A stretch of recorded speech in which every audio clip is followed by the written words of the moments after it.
during this one because he's at the house of it. Call this rules meeting to order. I'd like to ask Councilman Don Garvin to lead us in invocation. Father in heaven, creator of all things, we thank you for this time we can meet to take care of the Cherokee's business.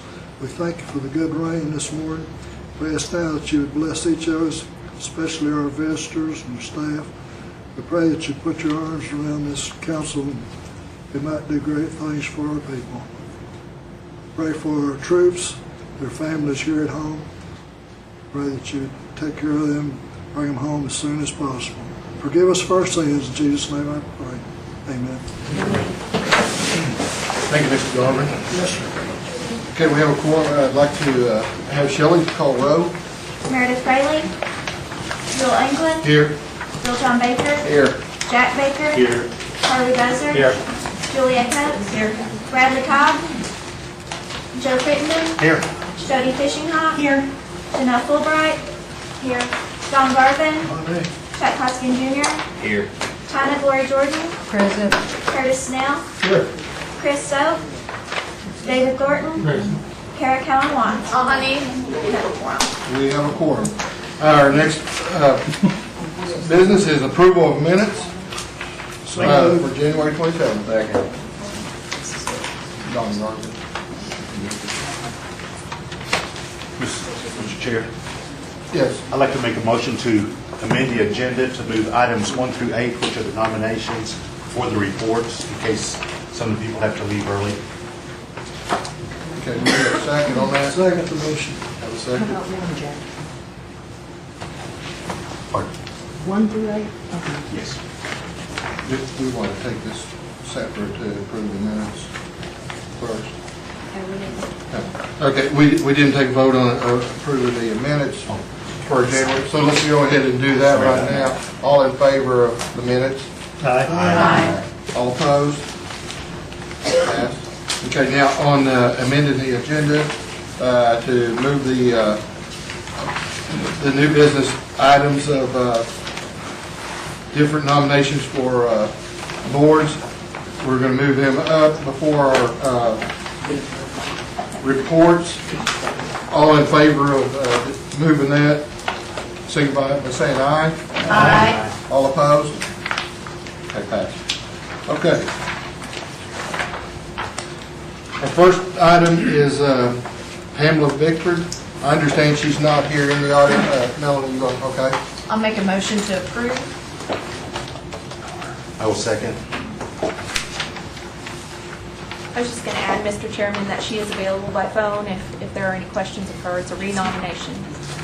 Okay, we have a, Melanie, I'm going to ask the same question for all 8 of them. Okay. Are they Cherokee? And I'd like for you to answer each time their part is called. Are they a Cherokee citizen? And is this the only board they're serving on? And if they're trying to serve on more than one board, are we paying them for more than one board position? can you take care of that, Melanie, on each one? I think for the most part, She's a tribal citizen. she, for the first nomination, she's a tribal citizen and she does not serve on any other board or commission. Thank you, Melanie. Any other questions on Ms. Bickford? If not, signify by saying aye if you agree. Aye. All opposed? Okay.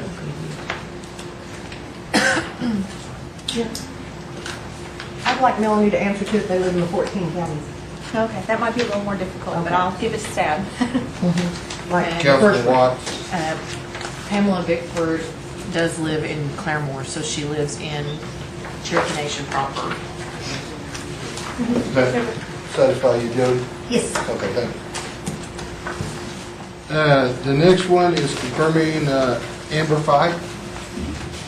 Melanie? Thank you, Mr. Chairman. Ms. Fight is here. She serves the president at NSU as general counsel, I believe. And this would be her first term being nominated to the Economic Development Trust Authority of the nation. She is Cherokee. She does live within the Cherokee Nation, I believe, Ms. Cody. area, and she is here to answer any questions you might have of her today. We have a second. approval and a second. Would she like to stand just so? Okay. Thank you, Ms. Fife. All in favor of her confirmation? Aye. All opposed? Okay. Next one is Lori Lee Smiley. Yes. Third nomination, Principal Chief is pleased to renominate Ms. Smiley. She is here today. She is a Cherokee citizen, has a business here in Tahlequah, and she, I believe, has served on the National Treasures Group, but does not receive any compensation for that committee. So this is the only other committee I believe she serves on. Motion to for the approve. nation. Second. Have a motion and a second. Any other questions? All in favor, say aye. Aye. All opposed? Passed.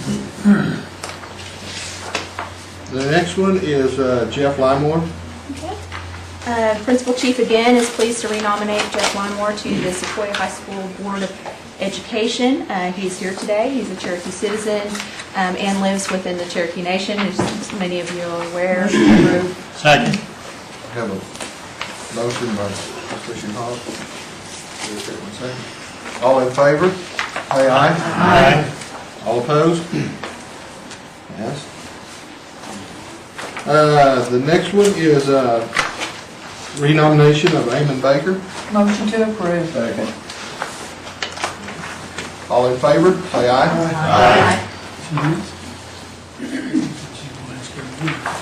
I know him. The next one is Patricia Scram. I understand she's withdrawn. Yes, we're withdrawing this nomination. It was inappropriately forward. Ms. Schramm Edgar resigned from that board, so we'll be submitting another nomination at a later date. Okay, the next one is Jim Ketcher. And the same holds true for this nomination. We would be withdrawing this item 7 and submitting another candidate for your consideration. Okay, thank you. Moving on to Patsy Edgar. Okay, item 8, Patsy Edgar. This is a renomination to the Cherokee Nation Community Association Corporation. Ms. Edgar does not live within the Cherokee Nation boundaries. She's an at-large citizen, but this deals with at-large community groups. She is a Second.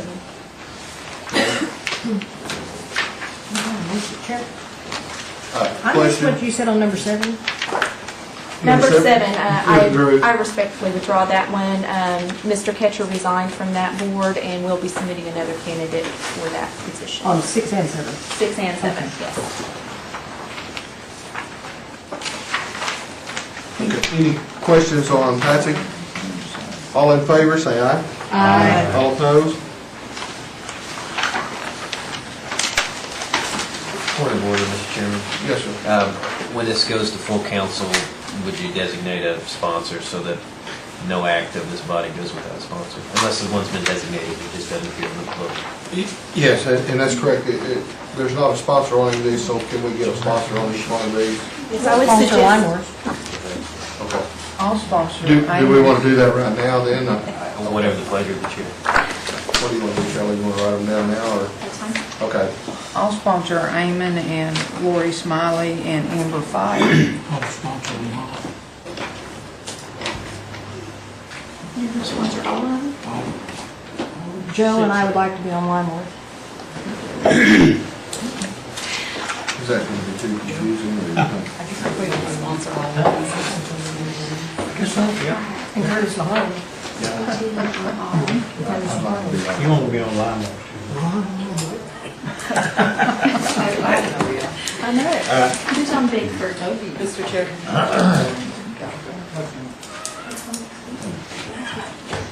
Does anybody not want to be a sponsor? Right. Yeah, maybe that's easy.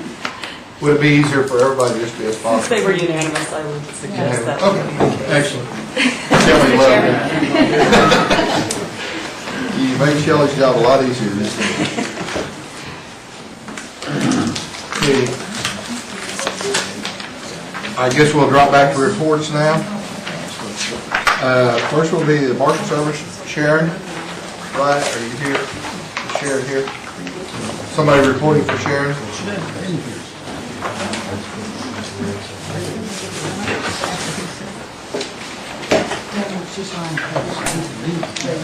We'll check on that for you, Mr. Chairman. Okay, we'll just go on to the next one then. Diane, we'll make you first.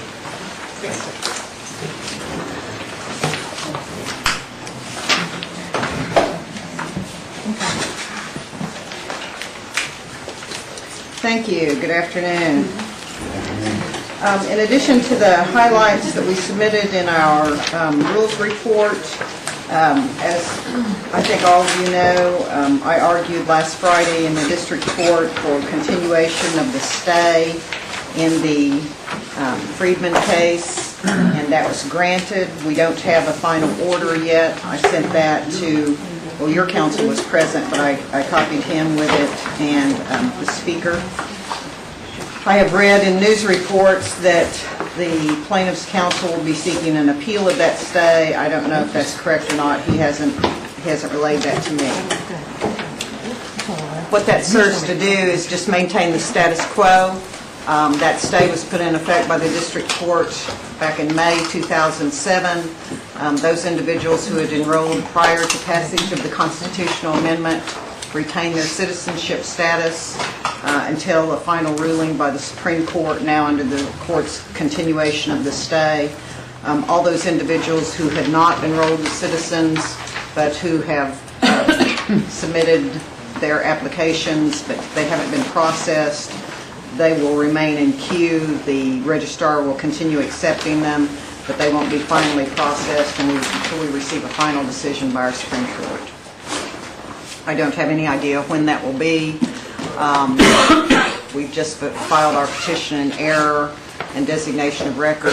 The other side has the opportunity to file a cross designation of record, and then briefing starts. So we won't have final briefing for probably 60 to 90 days. Are there any questions about that case? I don't know. I know Mr. Hembry was there. There was quite a full audience. I don't know if any of you had the opportunity to attend or not.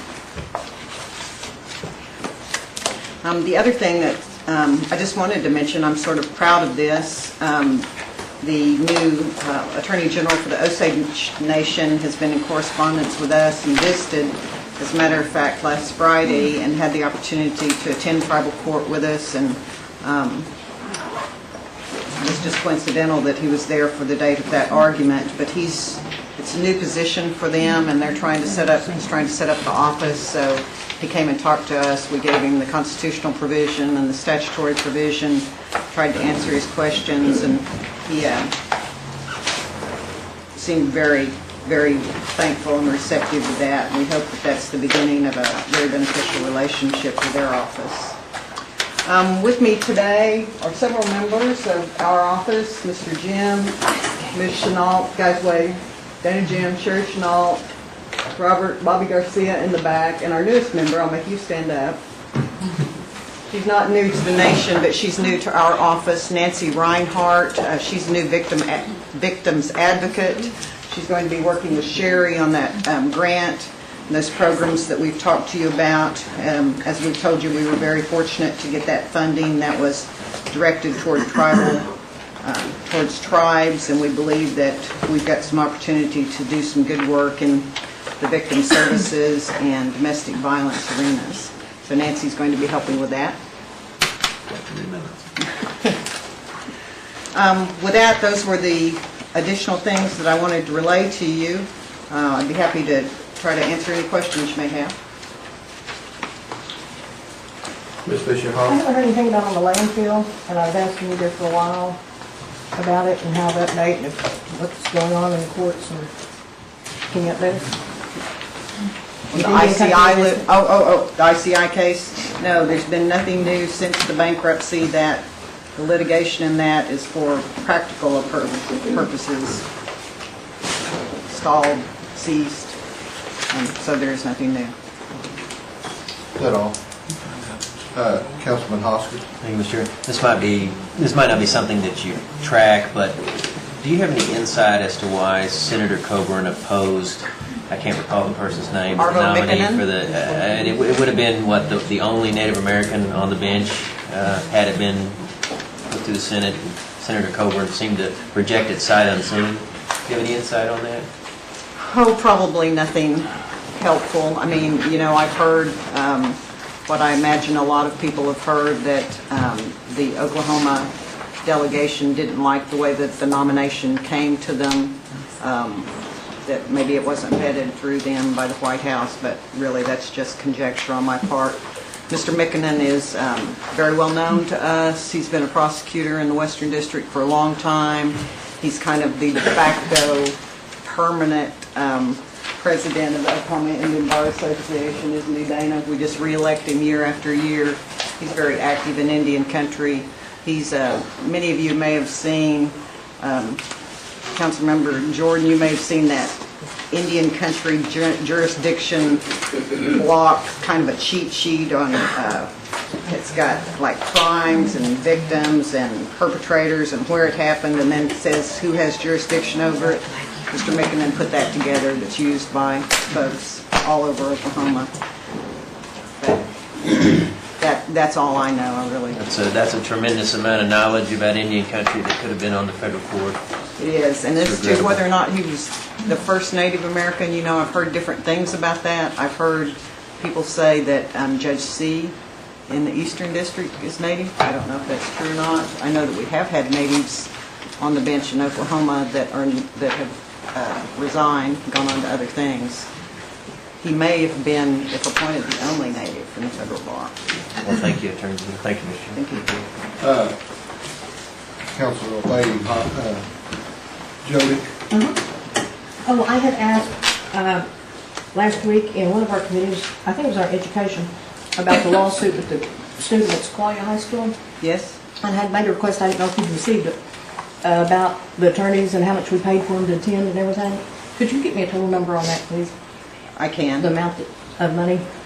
You know, we don't bill, of course, we don't bill departments for our time, but Mr. Jim had the most to do with that. We had another couple of attorneys who were involved in it, but so what I'm trying to tell you is it'll have to be a rough approximation, but I can get that for you. Okay, just hourly, what they would be billed, because I know several people had asked me before if we offer assistance, legal assistance to our people for court and different things, and I've always told them no in the past. We do not. We represented Sequoia High School. Okay. Is that clear? Ms. Watts? Thank you. I actually know Judge C. and his family, and he is not. Okay. There is a potential that he could be a tribal citizen, but they have not even begun their genealogical research. But at this time, he is not. So. You know, and I've heard that off and on that he was, and I'd never known for sure. Thank you. That's interesting. Cherokee? Yes, they think.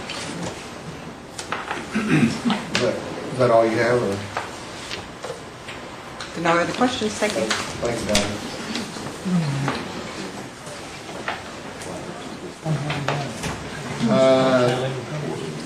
Mr. Chairman, Yes. I did inquire where Ms. Wright was.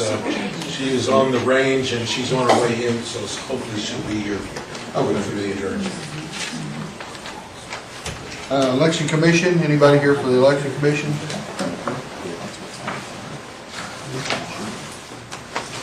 Tax Commission, Sharon?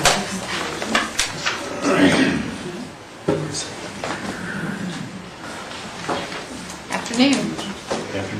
I believe you have my report, and I will try to answer any questions that you might have. Does anybody have any questions?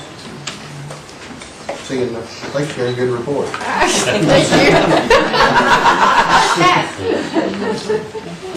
Self-governance, Pat? Good afternoon, council members, Mr. Chairman. You have the written report. It was late. I apologize for that. I was asked why it was late, and I said, I guess I'm a poor supervisor. Actually, besides being a poor supervisor,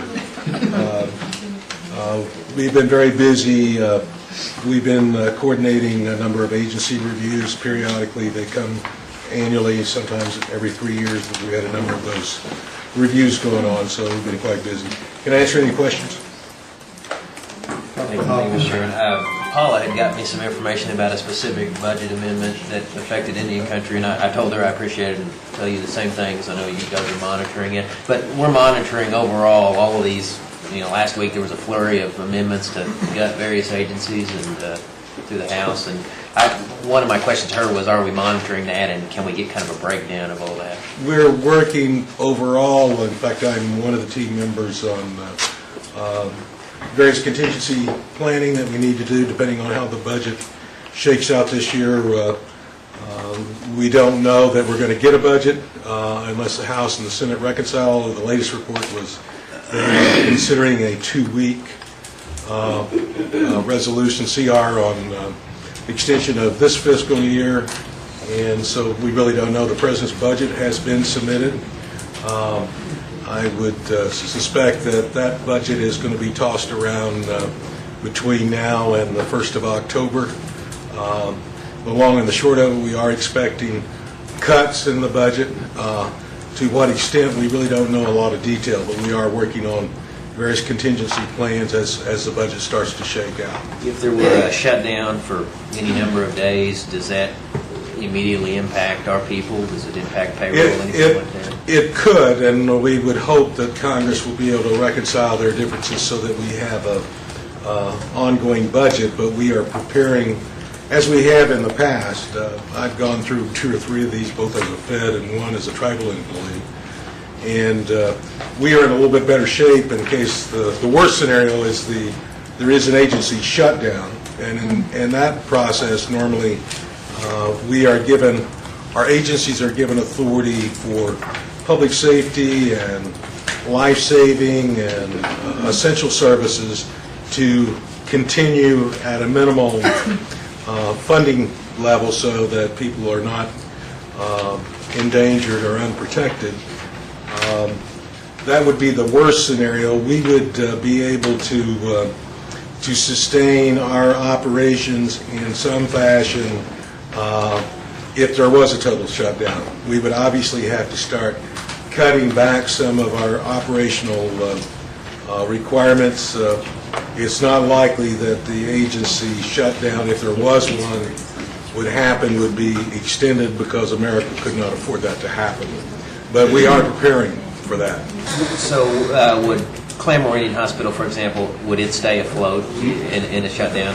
It would be my conjecture, as Diane said, that would be an essential life function, and it would be very doubtful that the hospital would shut down, because that would be intolerable. And I don't have any memory that we've ever done that when we've had a total agency shutdown. Now, whether or not we might have to cut back on other related health services, we don't know at this time, but we're hoping for the best, but trying to prepare for the worst under the Principal Chief's direction. He started this process some time ago. Thank you, Mr. Chairman. Pat, on question 10 on the IRR initiative through the Yes, sir. reallocation of dollars, do we think that's going to take effect this fiscal year? Well, it appears that the Indian Affairs, Office of Indian Affairs within the Department of Interior is bent on trying to do that. We've been monitoring that very closely. There is a state transportation meeting today, and Neil McCaleb with the Chickasaw Nation is going to be making a presentation to the state to make sure that they are locked in on our side. They testified when they had one of the informal hearings about that issue several months ago, and the state of Oklahoma was in strong support, as they should be, because any change in the formula would impact state services. In fact, part of their justification is the Department of Interior has alleged that the states already get the funding that should be for Indian roads, and so therefore it's not needed. That total amount of funding is only like $6 million for the whole state of Oklahoma. So if they were successful in changing the allocation process, that would have a huge impact on transportation throughout Oklahoma. So you just said it may be a $6 million impact on the state funds for tribe? Well, that's what we estimate that the state, and I don't know how many millions. I mean, we get you know what the numbers are, so I'm not going Okay, to... well, I'd be interested to find out anything if you... I mean, we're considering all options, including filing lawsuits if necessary on doing that. Mr. Cherokee, if I supplement, I was actually at a reception last night at the Governor's Mansion with Chairman Micah of the Transportation House Committee and our new 5th District Congressman Langford. And so we were able to brief him on those issues, and basically for Oklahoma it's a $30 million impact. Langford understood it, and really the pitch was is that we've had for 2 years negotiated rulemaking for the Bureau to arbitrarily truncate that process was improper. Chairman Micah understood the issues also. Neil McCaleb is reinforcing that today in field hearings with the committee staff, so I think our voice will be heard. Good, and that's good to hear, because I know Chairman, the Executive Director, Gary Ridley over at ODOT, he certainly supports the tribal government throughout Oklahoma. So, yeah, it's a big hit, $30 million is a big hit. Thank you. And thank you, Chief, for supplementing that. I forgot to mention your meeting last night. Any other questions, Mr. Chairman? Ms. White? I think just the president's, the White House's proposed budget changes are actually published on whitehouse.gov, but that's only one part of the process. I'm understood that we were doing all this work way ahead of time, and I'm glad to hear how aggressive it is, and Chief, but I think this is key too, from what I understand. I mean, some of my friends in D.C., all travel was cut off. They expect a week unpaid as of March 4th. I mean, that's the emails they're getting at least, right, from internally. So will we be utilizing constituents to tell their stories and talk about this? Well, I'm hearing long-term impacts to not just these immediate cuts. I'm hearing about long-term implications too. So, well, the agencies, the normal process, the agencies will already all be doing that internally, but the budget is, and you may want to bring this up again when the treasurer is here, because she's working with us on evaluating the various spreadsheets, but it's really difficult to target. We're going to have to target by program as opposed to, we don't expect a 5% or a 10% cut to every one of our programs. What we expect is that certain programs at the national level will be targeted, and we're just going to have to wait and see how the numbers play out. We do know that the present budget is less than last year overall, and that will have an impact on us. We know that on the Republican side, they're not happy with the president's approach, and they don't think he's cut enough. So where we end up, we just don't know at this point. thank you, Mr. Ragsdale. Thank you. Thank you, Mr. No Chair. other questions? Thank you, Pat. Thank you. Next, Gaming Commission. Anybody here from the Gaming Commission? Moving on, Todd, codification. Yes, on the codification, spoke with Mr. Morton day before yesterday on this. The information is with the IT people of converting the various titles into one uniform data or format. The progress is going well on that. When that is complete, we'll go through another final check through, and everything's on schedule. Good deal. Any questions? Mr. Chairman, can I address the council on this issue? I'm glad we're having another go through this, because we've been invariable to discover some acts that we need to re-examine. In fact, it's Title 20, Section 17. On our current codification, to provide for the impeachment of our judges by a simple majority. And I think we all would understand, and especially Mr. Hoskins, the issue of balance of power and such, that you can impeach your entire Supreme Court of Justices with a simple majority, and with the concurrence of the principal chief. And that's certainly different than our constitutional measures that impeachment of a councilman would be by 2/3. Well, that is a bit concerning, so I think we ought to address this. And as we looked at that, that is what's in our current law. If we go actually back to the genesis of this act in 97 changed from its previous act.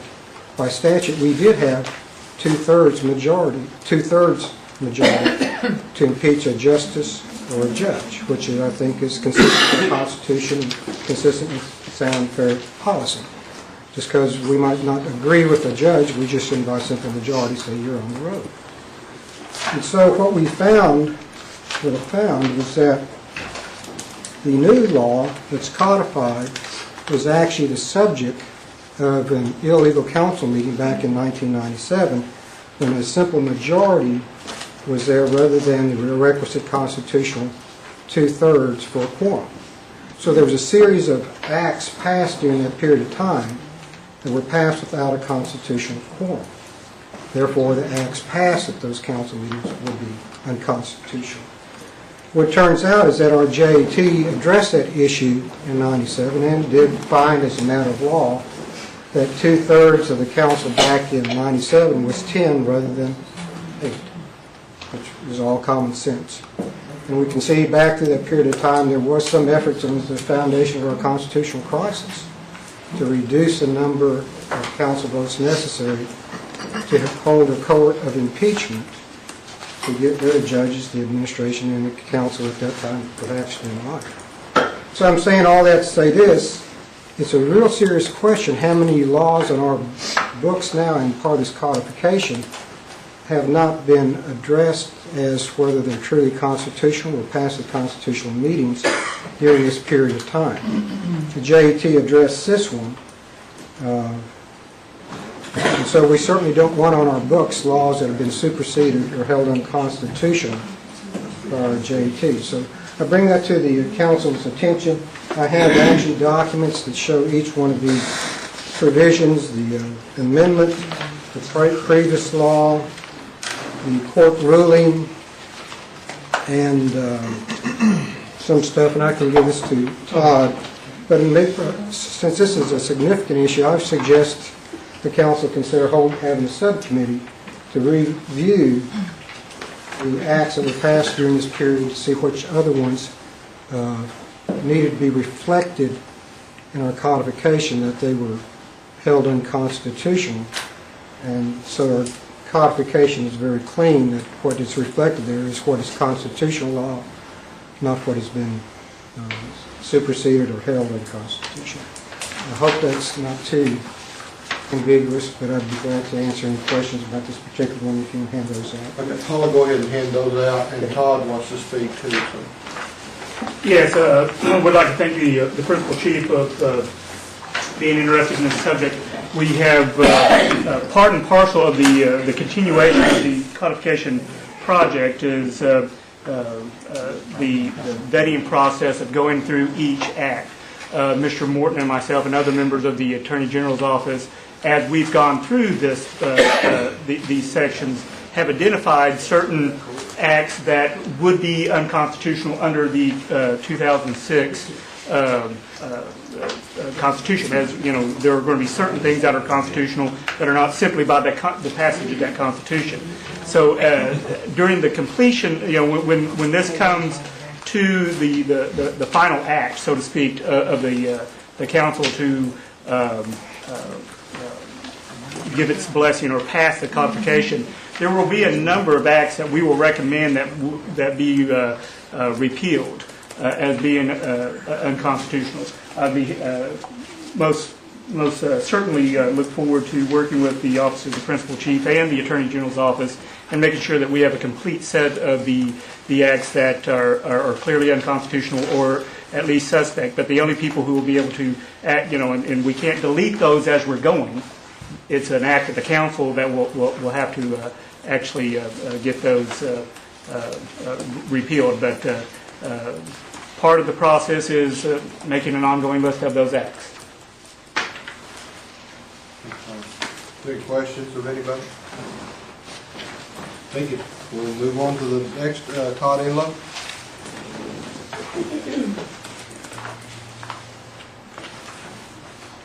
Good afternoon, everyone. The 911 update, I don't have a lot to update you on from the last report that was sent in during committee meeting. We are trying to get and follow up since we had the snowstorms and push back our schedule of meeting with Nowata and also with McIntosh counties. So we're trying to get those rescheduled so we can sit down with those county commissioners and other interested individuals to talk about the 911 geocoding in those two counties. Those are the two counties that are our highest priorities, and so we're trying to get those meetings set up now. So next month, I hope to give you some feedback on some of the marketing and things that we've done to try and get people to update their addresses and what impact that's had on our address cleanup on our side as well. So I hope every month you'll start to see the impact that the work we've been doing is having on our registration system and people updating their addresses, whether they're deceased or if they've moved or changed addresses recently. I'll take any questions. Chairman. Tony? Todd, the meeting that you're having on this update, is there a possibility we can do that in the afternoon on the first Tuesday of each month? Sure. I'm supposed to be on that committee, and I have a conflict with that first Tuesday of each month. Okay. Afternoon, first Tuesday If of there the was month. any way, I'd certainly Okay. appreciate We it. can If no one rearrange has that. any ill will towards doing it in the afternoon. Okay, very good. Thank you, Todd. And you'll give us that notice? Yes, ma'am. Okay. I'll try and give you at least 2 weeks' notice. Thank you very much. Todd, is No Water in McIntosh County, are they receptive to the idea of us coming in and helping them do this study? Well, that's what we want to talk to them about when we... You really haven't talked. Right. When we did the preliminary phone calls and we were doing research and we contacted those counties and tried to determine what plans they had in place at all, there was none. There wasn't much interest in doing anything. So we're trying to find the right individuals and see if we can drum up some interest. And we have been talking with IHS about possibly funding some of these projects as well. So, thank you. Any other questions? Thank you, Todd. Okay, so first Tuesday of the month in the afternoon. Okay, back to old business, tribal council travel expense, Ms. Brady. Nice that you let me do your job again. I must did all right last time. Todd has, Todd on his travel expense, you had some notes you wanted to present. On the amendments, okay, yes. There was a memorandum that I prepared that, a week and a half ago that I believe went out. It's in the packet.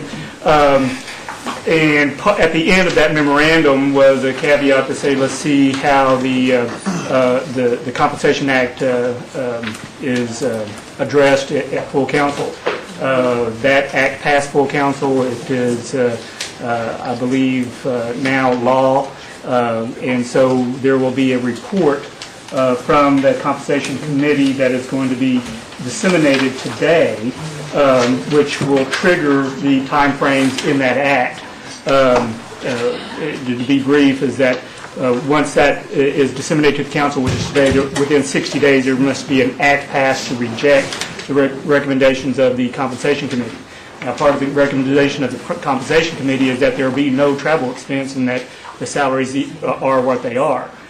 So therefore, I would not take any action on the travel expense policy today until such time as we that is determined whether the recommendations of the Compensation Committee goes into effect. So at this time, I would recommend that you table that report. But if there's any questions about the memorandum that's in the packet, I'd be happy to answer them. What's the wish of the body? Ms. Fraley? I move that we table for next Second. time. Okay, good. We can table. All in favor of tabling, say aye. Aye. All opposed? Mr. Chairman, Yes. Director Wright has made it if you wanted to go back at her report, but she's here now. I submitted my written report, but if you had questions, I'd be happy to answer any of those. Any questions? I just had a comment. Thank you for the response your folks had up in our area. Captain Buell?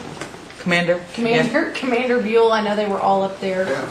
clearing helicopter pads and helping with the roof collapse and responding to other things, so thank you during the blizzard. Yeah, I think we shipped them up there and made them stay for like Yes. 3 days. Mhm. So, you're welcome. No other questions? Thanks, Sharon. Oh, wait a minute, we have one. Sharon, a couple of months ago, we were doing some in-house investigation on a case. Is this still ongoing or is it cleared up? Within our own? Yes, It's to its conclusion. It will probably hit, the feds took it over because it was in-house, so we referred it to them. It's at its conclusion, so it should go forward to grand jury in March. Thank you. No other questions? Thanks, Sharon. I do have one question. I'm sorry. You almost pulled the trigger on me, Almost didn't you? did. I was trying. Those individuals involved in that investigation, they're no longer in your department, is that correct? I have one that's left. The others resigned. There has been no federal prosecution. And as far as I know, the probe is not finished, but for that piece it is. I think they have 1 or 2 more interviews to do. But they have not said that they're going to indict anybody. So I don't know more than that. Is the one that's left in your department, Sharon, he's not the subject, or he or she is not the subject of that investigation? Not at a this direct point? subject. All right, thank you. Mr. Garvin? I think Pat said you'd been to the firing line this morning. What In the weapons did- pouring down rain. Were you outside? Yeah. What weapons do you fire when you go out? We went to a new weapon system about a year ago, so we use a 5.7 weapon system. It's the FN and the P90, and that's the sidearm and the patrol rifle. And so used to we carried like your sidearm, shotgun, rifle, and then special rifle for SOT, and we went down to just 2 weapons. What's the largest weapon you have? What caliber? It's the 5.7 now. Thank you, Mr. Chairman. Are you shopping, Mr. Garvin, or what? Make sure they shoot straight. Well, I will say with the 5.7, all of our scores went way up. If you've never shot it and you want to come out and shoot with us, the 5.7 has very little recoil. So because there's very little recoil, your aim is right on. Barrel that spins. Is that the barrel that rotates as you fire it? Maybe the Beretta. It rotates. We just, sorry, we just, great gun. We just the car.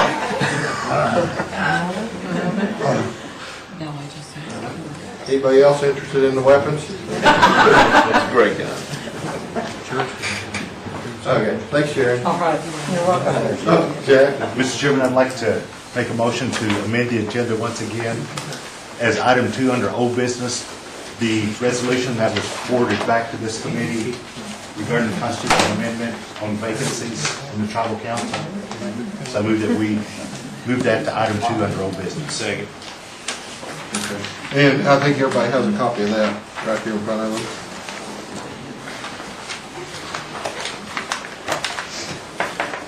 Okay, well, let's just go ahead and take it. All in favor of amending the agenda to add the vacancy amendment? Aye. All opposed? Okay, passed. Okay, let's take care of that one right now since we're still under, close to that item. Item number 2, Jack, you want to? Okay. There were several that were passed out, but there's one that says Jack's 22411 version. And I would make a motion that we approve this one. Second for the friendly. Yes. Since some of us have 4-year terms and some of us have 6-year terms, I would suggest that we delete any reference to 4-year term and just call it term. If more than 1 year of the term remains to be served, and then down here, if 1 year or less of the term remains to be served. That way we don't have to worry about whether it's a 4 or 6 year term. Oh, you've heard this. If I may, Mr. Chairman, Councilman Jordan, I don't believe that it's necessary, and let me tell you why. Throughout the Constitution, everything is a 4-year term. We came up with one special act to create a one-time only 6-year term to create staggered terms, which was a necessity under and a requirement under the 2006 Constitution. That act has been put at issue, and the Supreme Court has ruled that the 4-year term, or that the one-time 6-year term is constitutional in order to create staggered terms. Therefore, I don't believe that it's necessary that we delineate that in our Constitution. And when we're dealing with constitutions and in constitutional amendments, I think less is better. So therefore, if we don't have to delete language, we shouldn't. And throughout the whole Constitution, there's been the issues of 4-year terms. I think your concern's been addressed and has already been ruled on by the Supreme Court in that this one-time 6-year term is constitutional. Okay, I'm not saying it's not constitutional, but let's say this were to pass. And let's say someone leaves a 6-year term within a year of this passing. Well, this reads, if there's 1 year left of a 4-year term, well, they have more than 1 year left of a 6-year term. Do you not think that could be subject to a court action? Anything could be, subject to a court action. If that scenario, we'd have to look at the fact scenario as that draws up. But and obviously it's the will of the council, but I would be hesitant to deviate too far from the 4-year terms which were ingrained throughout the Constitution.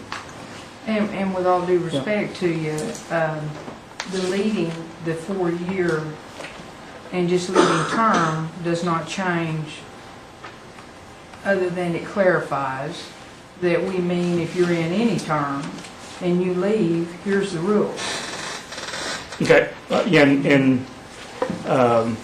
obviously, you are the deciders of the decider. Can't believe I've quoted John out here. You will make the decision as to the. I've just embarrassed myself. That you will make the decision as to the. And that's on video too. On the constitutional resolution. However. As again, I would say I think less is more in a constitutional amendment, and it would be my recommendation to leave it. If the fact scenario comes up, I believe that there would be significant legislative history in both the Constitutional Convention and the previous act that would suffice. But that's just my opinion. Okay, no, I will not. I'm going to withdraw it because he's going to have to defend it. So if he's comfortable with defending it, I'm comfortable with it going forward. And I'd still like a second. Okay, Chuck. Okay. Thank you, Mr. Chairman. Mr. Chairman, can I pose a question, Mr. Baker? Did you include the correction to page 2? No, I was waiting for you to. Okay. Yes. Very good. Then I would. Did you get a second? Mr. Chairman, I would offer a friendly amendment to make a correction that will appear on page 2 under the actual referendum language. It presently says, in the case of removal, death, resignation, or the inability to discharge the abilities of office, it was just a simple misstatement, and I think it should say to discharge the powers and duties of office, and I think that's consistent with one provision in the Constitution. So I'd offer that as a friendly. Yes, I accept the friendly amendment that we substitute powers and duties for abilities in the first line. And I accept that as second. Okay. One clarification. Yes, Brad. With that being on page 2, does that also need to be changed in the heading of this, in the heading of the actual referendum? Mr. Chairman,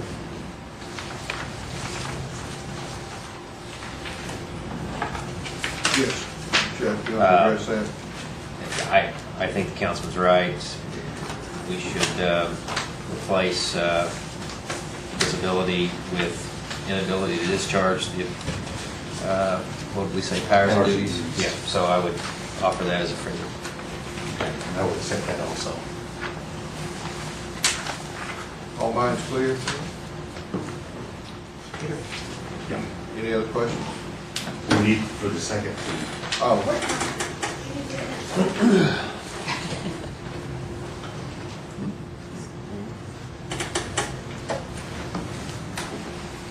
Did you tell her? Yep, she's doing that. Do you accept that? We need, in the heading, we need to change the wording Yes, I there second also. that too, I heard it. Okay. Okay, all in favor of this resolution, say aye. Aye. All opposed? Passed.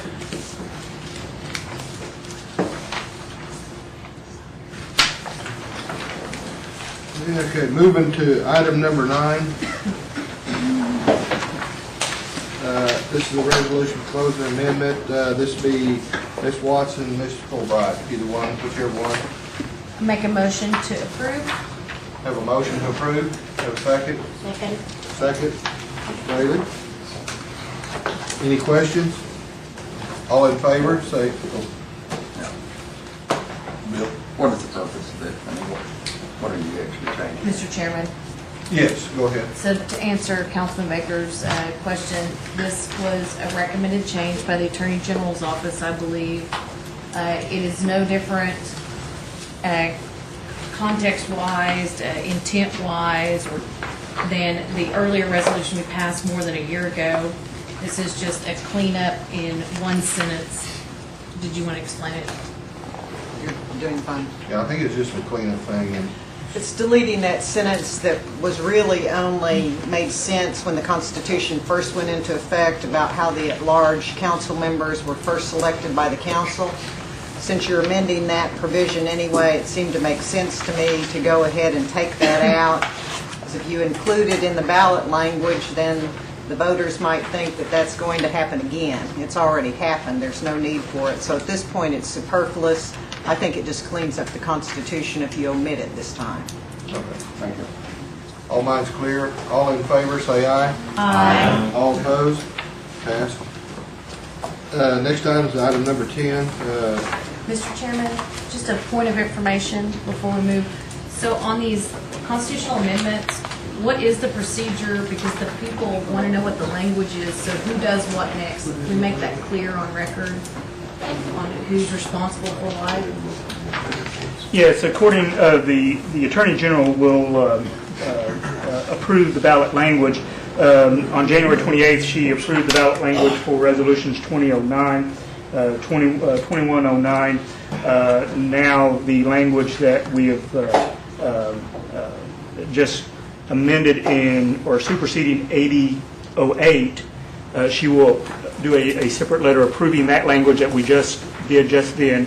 And then what we just completed, was on her recommendation. So therefore, I think at this point, there will be just one additional letter need to be created by the Attorney General's office and forwarded to the Secretary of State and the Election Commission. Right? Okay. Correct. And then the Secretary of State does the publication. Okay, and that's all going to happen fairly quickly, probably? It's all statutorily set out. I mean, I have like 5 days to turn it back. Okay, very good. It's all set out. Thank you so much. I really appreciate the time. Thank you, Mr. Chairman. Moving on to item number 10. This is Speaker Fraley. She has this one. It's a resolution for waiving sovereign immunity. Mr. Chairman, at the request of the originator, we need to substitute this resolution that was handed out. It's number 2 up in the right-hand corner with the one that's in the book. Has red on it. And what this resolution does, it expressly and partially waives the sovereign immunity of the Cherokee Nation and the Home Health Services, and they've gone out and worked hard and got a better interest rate through Bank of Cherokee County, and I would move that we approve this resolution. Second. Any questions? All in favor, say aye. Aye. All opposed? Passed. Thank you. Thank you, Ms. Brayley, for getting a better interest rate. Mr. Chairman, I have one question. Sally, this resolution, the one in the book has a guarantee attached to it. Does this apply to that guarantee? Therefore, the guarantee needs to be amended? The guarantee that was attached for the original resolution was based on final wording that we had worked out with who we thought we were going with at the time. We haven't worked out the final wording on the new guarantee, but it will not be any more onerous than the one that was attached. One of the main things in the guarantee we look for is that the bank goes first against our entity and doesn't try to exercise the guarantee directly against the nation before collecting from our entity. Okay, thank you. And Mr. Chairman, I would recommend that the guarantee be attached to the resolution that goes to full council, so we would have the full Mr. Chair, could I ask one question? I got Don right. Councilman Garvin. Mr. Chairman, Kelly, what kind of good interest rate did we get? 4.5% fixed for 5 years, and there's two different pieces. One is a line of credit, and the other is a mortgage. So that was pretty good negotiating on Rick's part. Sounded like a good deal for the bank and for us. Yes. So, thank you. Tanya. Kelly? Yes. Or maybe Rick could answer this. I thought I saw it back there, yes. What kind of collateral did you put up? Basically, the real estate was Out on, 1630 North Cedar. Okay. Is sort of collateral. And part of this, to be clear, is refinancing an existing mortgage. He's getting a better deal on the existing mortgage, and also refinancing his existing line of credit, but increasing it a little bit. Rick, what did that property out there raise it? Just over 700,000. That's a good buy then, wasn't it? So far, Excellent buy. worked out real good. Any other questions? Thank you very much. Thank you. Thank you, Mr. Chair. You're quite welcome. Thank you for bringing that forward. Next item is number 11, Councilor Cobb. Thank you, Mr. Chair. This is for discussion only, and this has been kicked around, and I left it the way it originally was talked about, and it does health insurance for former elected officials. I do want to get a little bit into that statement. This is kind of morphed into something more than that, and I'll go on the record as saying I'm not, if it came down to the ability for former elected officials to buy health insurance at a group rate solely, I would not be in favor of that. I have a much bigger vision of kind of where this is going. Ultimately, the vision goes to the point where if you are a blue card holder, that you have the ability to buy health insurance at a group rate. Several of you have been at the table with me over the past 2 or 3 years in some discussions, and it's interesting doing what I do for a living, being on the other side of this, looking at it from their perspective, in that the conversation typically entails what are we talking about as far as population base, and the answer for being insured, and the answer is just shy of 300,000 individuals. And part A to that is who I'm talking to. Usually, if you're a poker player, you can see the pupils, react, and they see dollar signs. Then the next question that comes up is actuaries. And for those of you that don't deal in the insurance business, actuaries are how many of the people that we're looking at insuring have diabetes, how many have heart diseases, how many, it just goes on, and the reality is we don't have any actuaries. Those are not broken down at our clinics and at Hastings by Cherokee citizens specifically. that delves into some HIPAA regulations and some manpower paperwork issues. I do believe that ultimately this is something that we can move forward on. But I've been asked over the last 2 or 3 years kind of what's going on with this, and I just felt like, I need to at least bring this forward for discussion so everybody can kind of see. This is a really big bite to take off of something and chew, and it becomes very, very complicated.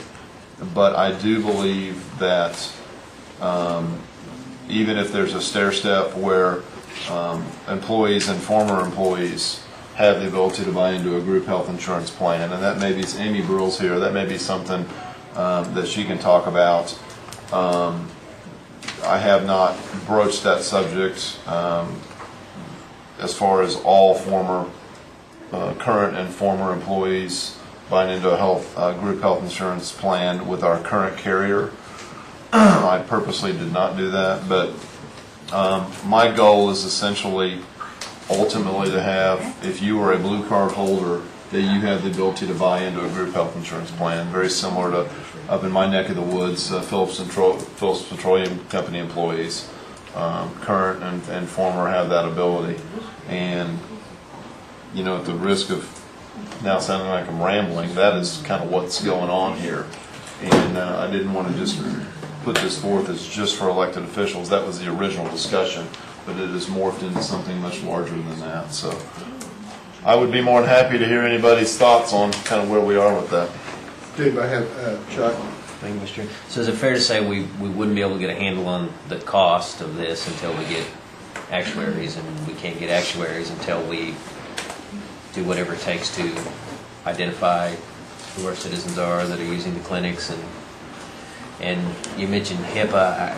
If we go down this road, we need to figure out if there's a way we can efficiently obtain more limited HIPAA waivers to obtain some information. I'm certainly not an expert in that field, but I think if we are going to head down this road, we need to explore that. And probably, I don't know if the health group is considering that or might consider that, at least informally, to look into it, but that would be my hope. If I can answer that, sure. That would be a situation where, as a legislative branch, we would have to be aware that would be a significant manpower issue, and we'd have to address that from a monetary standpoint too. So not only the HIPAA regulations, but somebody sitting there doing that. So I think we should ask the health group if they can explore those issues, and if it's not a great burden to them, and maybe report back to us as to what they think it'll take to even go down that path. Thank you, Mr. Chairman. So you suggesting that Shelley's doing something to the health department? Or possibly the chairman of the health committee might just do that. Yes. Any other questions? Yeah. Just a comment, Councilor Cobb. He talked about elected officials, getting into the insurance pool. What if we went back and actually look at some of the employees, say a 20 to 25-year employee? And our ultimate goal is the Cherokee Nation to keep employees employed for the long term, not to bring them here and train them for 2 years and they go get another job outside. But what if we looked at the situation that if you work here for 20 or 25 years, that you can buy into this plan? Because the other things you're talking about now, you're looking at years to get that data implemented. So with the rising health care, I think everybody benefits from this thing. And I know there's several employees that's worked for the nation for 20 years, and they're still young people, and they're going to have to wait a long time to get on the government insurance. So what if we could employ or have some people take a look at that and see what could be done with that situation, that scenario? Just a thought. Thank you. Thank you, Harley. Any other questions? Tony? Just a comment. What Harley had proposed is something that I have brought up to some of the other health people, and even trying to keep our costs down by stopping the insurance at the point where that person could go on the federal assistance. I believe the age is 62, or only offering them at that point that supplemental part that they needed to fill that gap that Medicare will not, I believe it's Medicare, will not take care of. And I think if we were to offer something like that to, say, a 25-year if you stayed 25 years with this organization, that this would be your reward. You could continue to buy your health insurance at an employee's rate for you and your family, but that it is going to stop at 62 and it will only turn into what might be a supplemental policy. My thinking, my first feedback was that it might be an obtainable goal and not increase the cost of the pool of insurance to your current employees. But they were going to do some more. They were going to check and see how many people were close to that point, and whether that and the really important thing is, does it increase the cost of insurance to your current employees if you allow those folks to stay in the pool?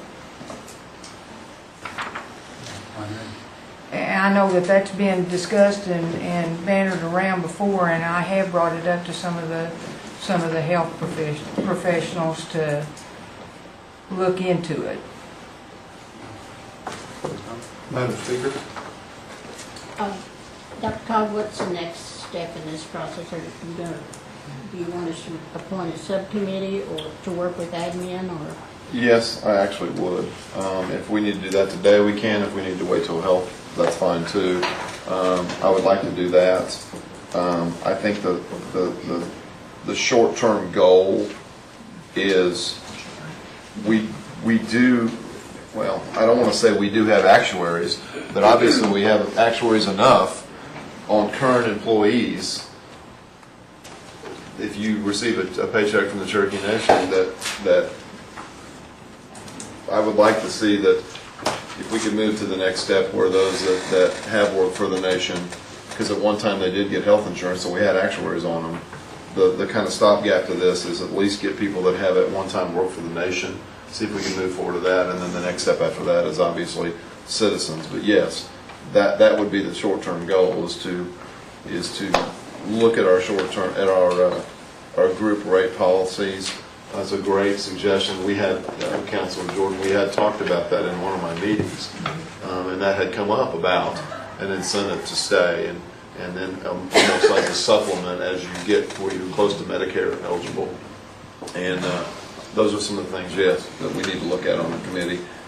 That's up to the chair here and the legislative branch that's present in the room, whether you want to appoint that now or you want to wait till health to appoint that.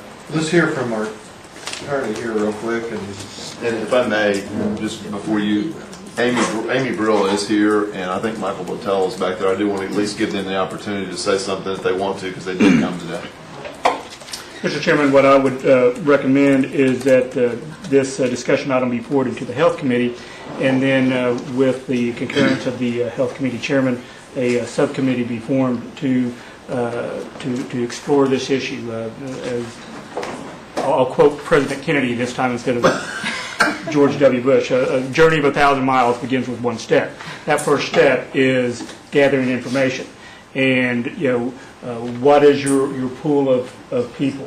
What actuary concepts do we have to contend with? Age, diseases, etc. Socioeconomic factors.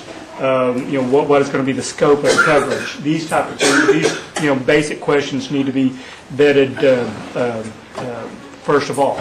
And I believe the Health Committee would be the most appropriate body to do that, and that the Health Committee Chairman appoint a subcommittee to that effect. Todd? One question I would direct to Todd, our legal counsel. See, I did follow your advice on the last one. Appreciate that, yeah. But I would direct this to you, that the way this is worded, former elected officials, does that get us into a constitutional violation that no law shall be retroactive? Well, I mean, you can open up your pool to anything. I mean, we can,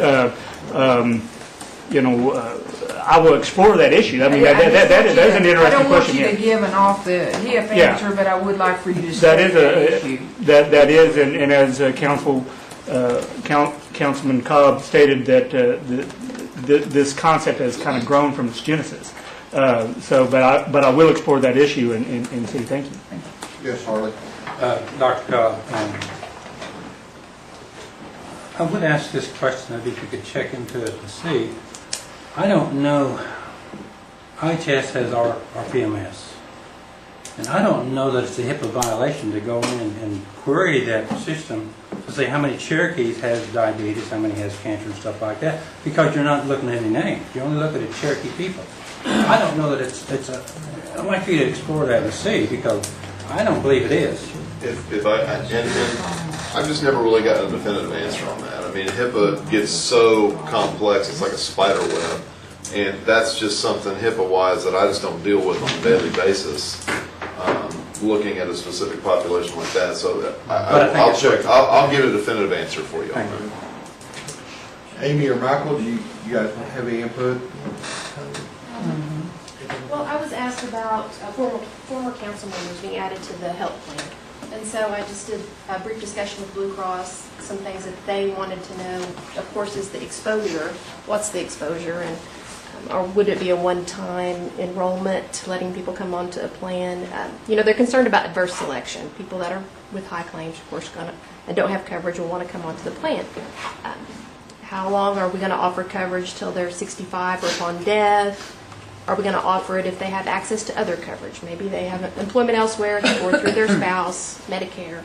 These are some of the questions that came up. So really it's what was discussed before, what kind of data can we get.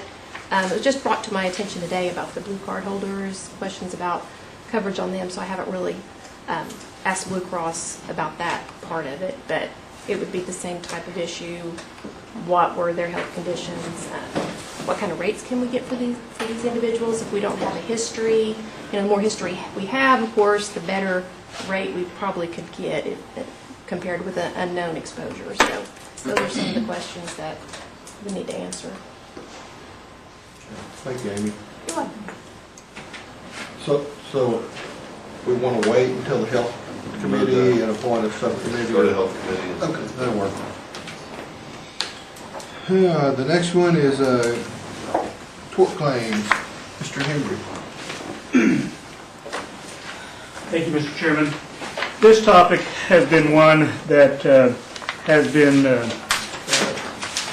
bantered around the Cherokee Nation for quite some time. It was a particular point of concern or goal of the judicial branch for the legislative branch to explore the possibility of creating a governmental torts claim, a Cherokee Nation Torts Claim Act. And again, this would be the first step in that process of answering initial questions on whether it is beneficial for the Cherokee Nation to have a Tort Claims Act. So for this discussion process purposes, what I wanted to do is basically briefly explain, what is a Governmental Tort Claims Act, why should the Cherokee Nation explore the possibilities of it. First, as you all are well aware, that the Cherokee Nation government enjoys sovereign immunity.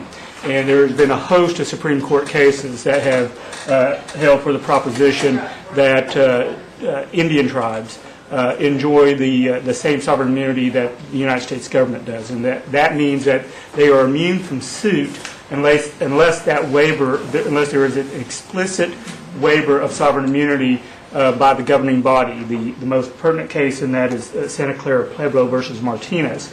The concept of sovereign immunity has its roots in European common law. That is that the sovereign or the king can do no wrong, so therefore you cannot sue the king. That legal concept was adopted by the United States government when the fledgling United States government came to an effect, and through the judicial history, that concept was passed along to Indian tribes. Now, that is the basic concept of sovereign immunity, and so you would say, why have a Governmental Tort Claims Act? Well, it is, first of all, I believe, good public policy for a government to allow suits against itself in certain circumstances. First, we do know that a government can do and will do acts of negligence. It is important to give your citizens a right of cause of action when they are harmed by that.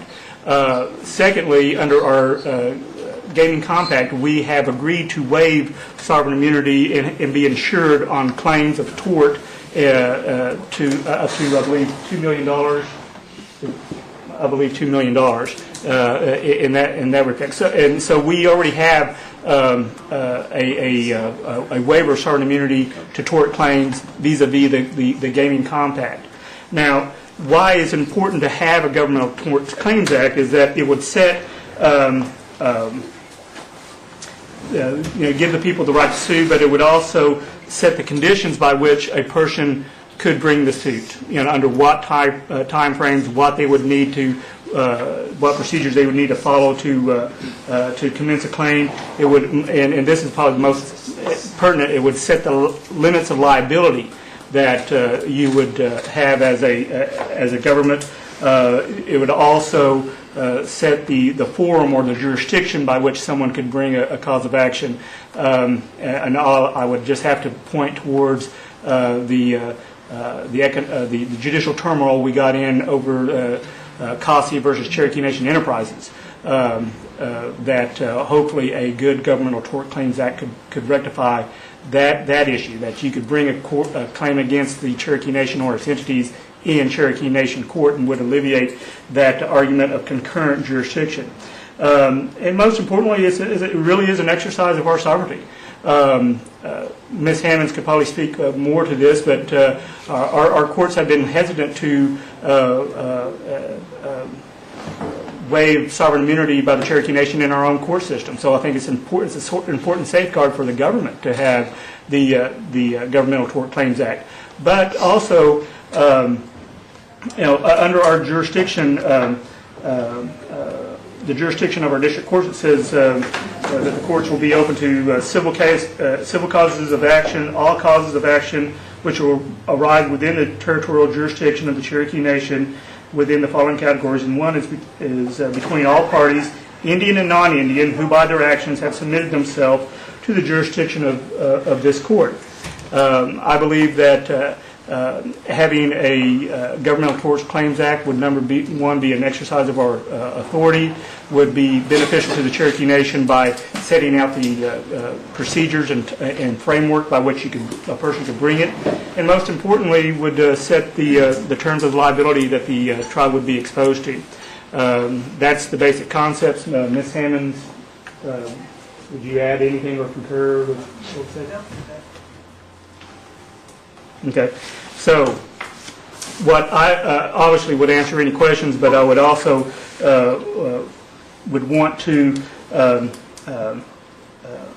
get with the members of the Attorney General's office, legal staff of the Cherokee Nation businesses, the Gaming Act, the Gaming Commission, and also members of Hastings in constructing a comprehensive Governmental Tort Claims Act for your consideration and input. And I would answer any questions. Brad? I would like at least one of the attorneys on the council to be involved in that. I know you're not adding something else for you to do, but I would like at least one of you to be. Chuck would be wonderful. Chuck would be wonderful.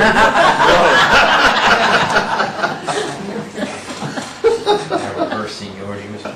Chairman. Do we want to make that official, Chuck? Tanya? You might also want to check into your court system to see if it's equipped with 2 district court judges to handle the influx of cases that might occur.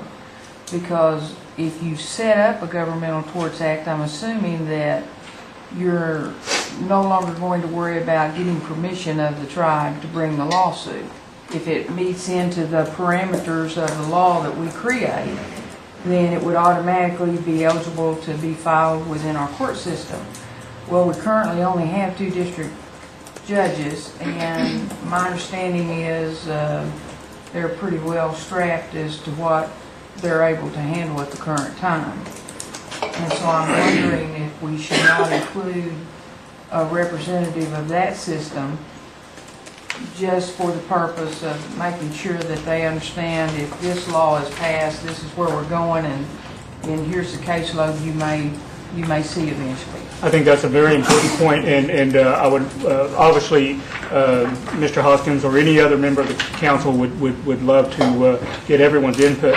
But you're right. I mean, this when you contemplate an action like this, you're going to expect extra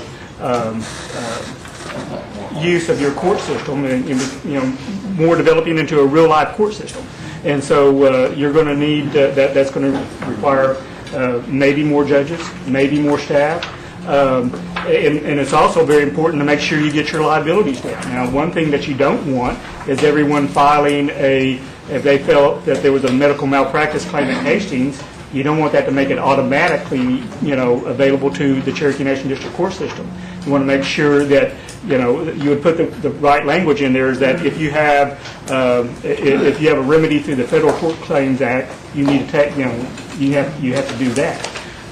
But by all means, we will contact members of the judiciary to make sure that we have their input as to the extra use of the court system. And just if I might go a little further, I don't know whether you mentioned the Attorney General's office. Yes. But certainly somebody that you need to include, because their staff of 10 attorneys may not be equipped to handle the influx of perceived cases that might occur. If I didn't mention it, I meant to. I've already talked to Ms. Hammonds about constructing this act. They have actually done some preliminary work on a Governmental Tort Claims Act that we're brushing the dust off at and looking at. Also, we will look at there are a number of tribes that do have Governmental Tort Claims Act, and we will be reviewing those acts also. Do you have a ceiling figure in mind? It really runs the gamut, and I would hate to some limited at $250,000, some $200,000. I know through let me get the compact itself. And the state of Oklahoma is even lower than that, Todd. Yeah, it's $100,000 is last time, or $150,000, I believe they changed it. In the compact for tort claims and prize claims, it says that we are required to have insurance. It shall have liability limits not less than $250,000 for any one person and $2 million for any one occurrence for personal injury. So we are required to have those limits vis-a-vis the gaming compact.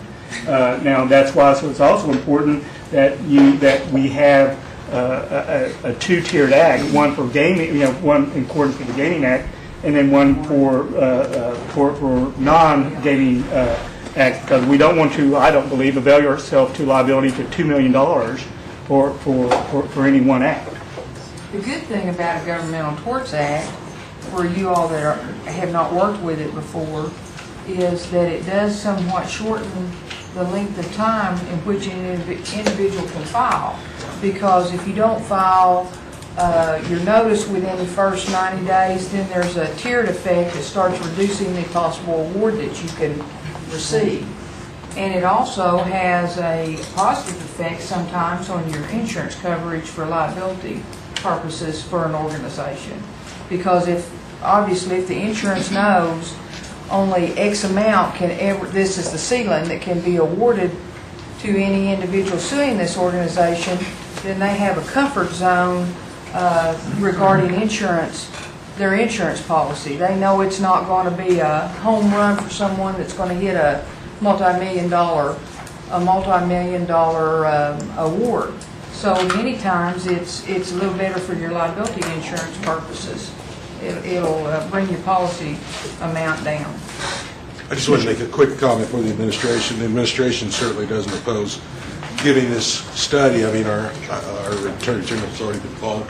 One thing I just wanted to point it out, that ultimately if we did, I have been involved in settling torts at the administrative level and defending them at the federal level, is if we're going to do this, serious consideration needs to be made what kind of reserve fund you're going to have to hold to keep the tribe stable if you lose or or a tort claim is settled, you're going to have to pay those out of some funds. You're not probably going to be able, you may be able to do it out of program funds on certain occasions, or you're more than likely going to have a reserve fund of Cherokee Nation money set aside to pay for those types of torts that are not covered by federal tort. Well, just a comment, and I'm certainly not against the Tort Claims Act. I kind of like the sovereign immunity that the Cherokee Nation and all tribes have now. And I think Mr. Gordon made a good point a while ago. If we have a Tort Claims Act and set it at $200,000, you're going to have more cases claimed and filed against you than you can count. But a judicial system like it is now, I don't see how we can handle it. I'm not against it, but I certainly want to look at it before I can support a Tort Claims Act coming through this council. And you know, I really think that with the sovereign immunity that we have now, we could waive those at any time if we felt like that somebody had a good case against us. So, and I just what Mr. Ragsdale said, those funds are going to have to be set aside. They're not appropriated at a particular time, but they have to be in the bank for those claims to be claimed. And I actually thought we were covered under the Tort Claims Act under the federal government. I don't know that. My feeling is we were. Excuse me, Mr. Chairman. We are covered for certain kinds of torts in association with our compacted or contract duties in most instances. So, I mean, that's a good thing. I mean, I don't think Todd is suggesting that we open ourselves up to take care of them as well, but a lot of serious considerations need to be given about going in and establishing a tort claim process and having the administrative mechanisms so that they can be processed. Thank you, Mr. Chairman. No other questions? We will move on to 13. Doug, are you doing this one? The Legistar? Mr. Chairman, Shelley and I will be giving this presentation. I'll start off with a brief overview, and then she'll follow it up with a live demonstration.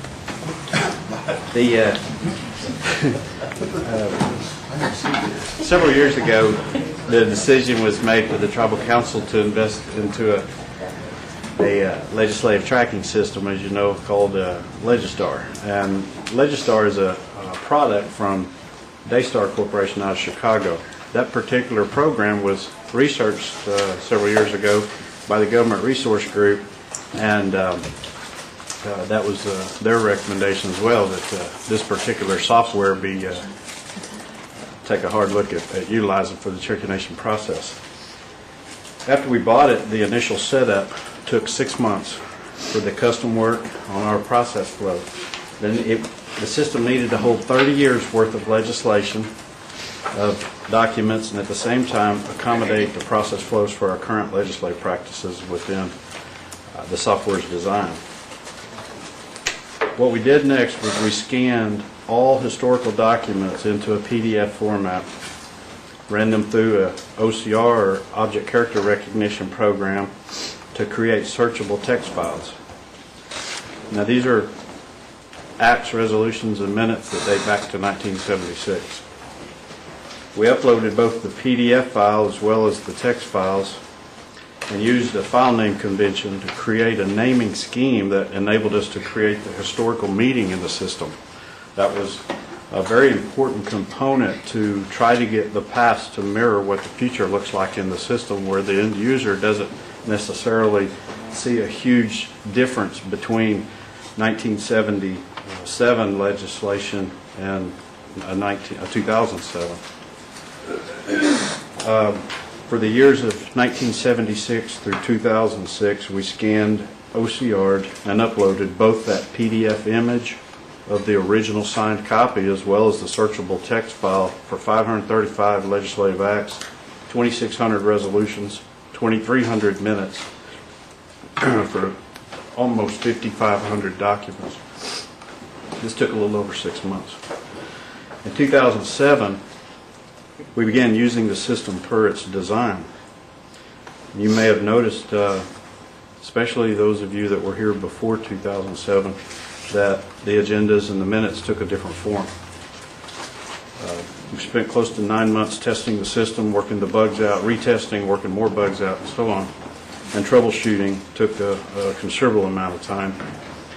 Keep in mind that this entire process was done in-house. Concurrent with the beginning to use the system, we began the task of collecting all the media files. This was the last major step in the implementation. We located 1,200 cassette tapes that we had been storing and keeping dating back to the early 1990s. We digitally restored and converted them through an RFQ process with a vendor out of California. Next, we took 200 VHS tapes. Back from 2003 to 2007, we had a VHS system in here. And we converted those to DVDs and then encoded them into a digital format for upload in MP4, is what it's called. Then we took 500 more MP4s from the end of 2007 up to December, just this last December, from administration where they've been working and archiving our meetings for us. We took those 500 meetings and staying consistent with the naming conventions of the historical documents we uploaded, we were able to mass upload all 1,900 media files, and through a very nominal fee by the vendor, they attached all those media files to our meeting records. And I know I'm saying a lot of the system lingo here, and I apologize, but it's going to mean a whole lot more what I'm saying when Shelley gets into to her presentation. That took about 10 to 12 months, that process did, on all the media files. And a lot of that was the digital conversion of those old cassette tapes. We had micro cassettes, regular cassettes, about every form of media known. But so in summary, the system installation and implementation, again, it was done in-house. It did obviously require a lot of time and resources. Shelley has done a phenomenal job in maintaining this system and getting it up acclimated with our process flow here with our current procedures. Now we have all the acts, resolutions, minutes, past and current tribal counselors and meetings since 1976 in the system, as well as most audio and video files for the last 15 years. Last step will be to time index the video files starting with this previous December, 2 months ago, and working our way backwards through 2007. That's as far as we'll be able to go. And I'll let Shelley tell you more about the indexing feature of the videos in her presentation, because it is really just neat the way it works. I won't spoil the surprise, but we'll be able to. You'll see this moving back in time to 2007, real short, but it's already in effect starting with last month's meeting. Before I turn it over to Shelley's live demo, is there any questions on the history for me? Bear with me just a minute. I'll get this presentation. Mr. Chairman, I want to hit you with a light here. And track.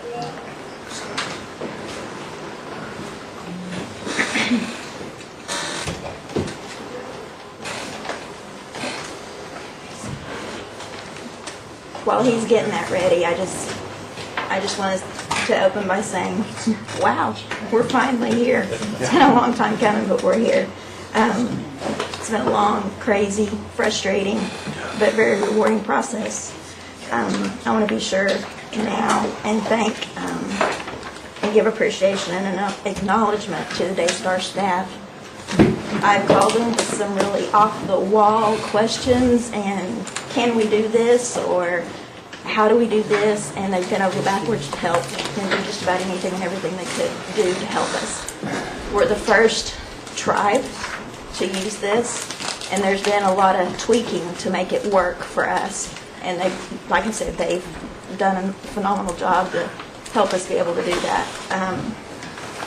There's been a lot of trial and error, a lot of want to pull your hair out, but like I said, it's totally wonderful. We've had numerous people, employees, citizens, council members, attorneys, judges, all testing the system, had nothing but wonderful feedback. He's got us on Cherokee.org, which from now what this started yesterday or the day before, from Cherokee.org. If you will click on our government tab and then click on the legislative tab, it will open you into the new council legislative branch landing page website. We've put what we think is the most frequently asked questions on there. If you click one of the red, it'll give you a drop down and give you a step-by-step on how do I do this. I'll go into more detail on each of those here in a little bit when we actually go into the system and look at the individual tabs. We've moved the legislative branch history down to the bottom of the page, updated it to show that there's 17 council members. The links up to the top, I'll do the Legislative Research Center last, and that's another thing I need to tell you. It's the program itself is Legistar. That's the staff. That's our input. What this is that you're seeing is the public portal, which you've heard us refer to it as Insight. We've named ours the Legislative Research Center. So Insight, Legislative Research Center, both all the same thing. The council contact printable link, if you click on that, it is the 5-district map with all of the council's pretty faces and contact information. Downloadable for citizens at their ease. If you'll go back out of that and click on the council information, this will throw you actually into the research center. This tab, I'll go into more detail once I get to the tabs, but it's basically the current council members and your terms, your email addresses, and there's more to it there, but like I said, I'll go more in detail to that here in just a few minutes. If you'll go back to the home page. The next one is the council calendar. This also goes into the center, the research center. This is the calendar view, so you can see all of our meetings for this month. You can click on any of those and it'll actually throw you into that agenda, but I'll go into more detail here on that tab here in a few moments as well.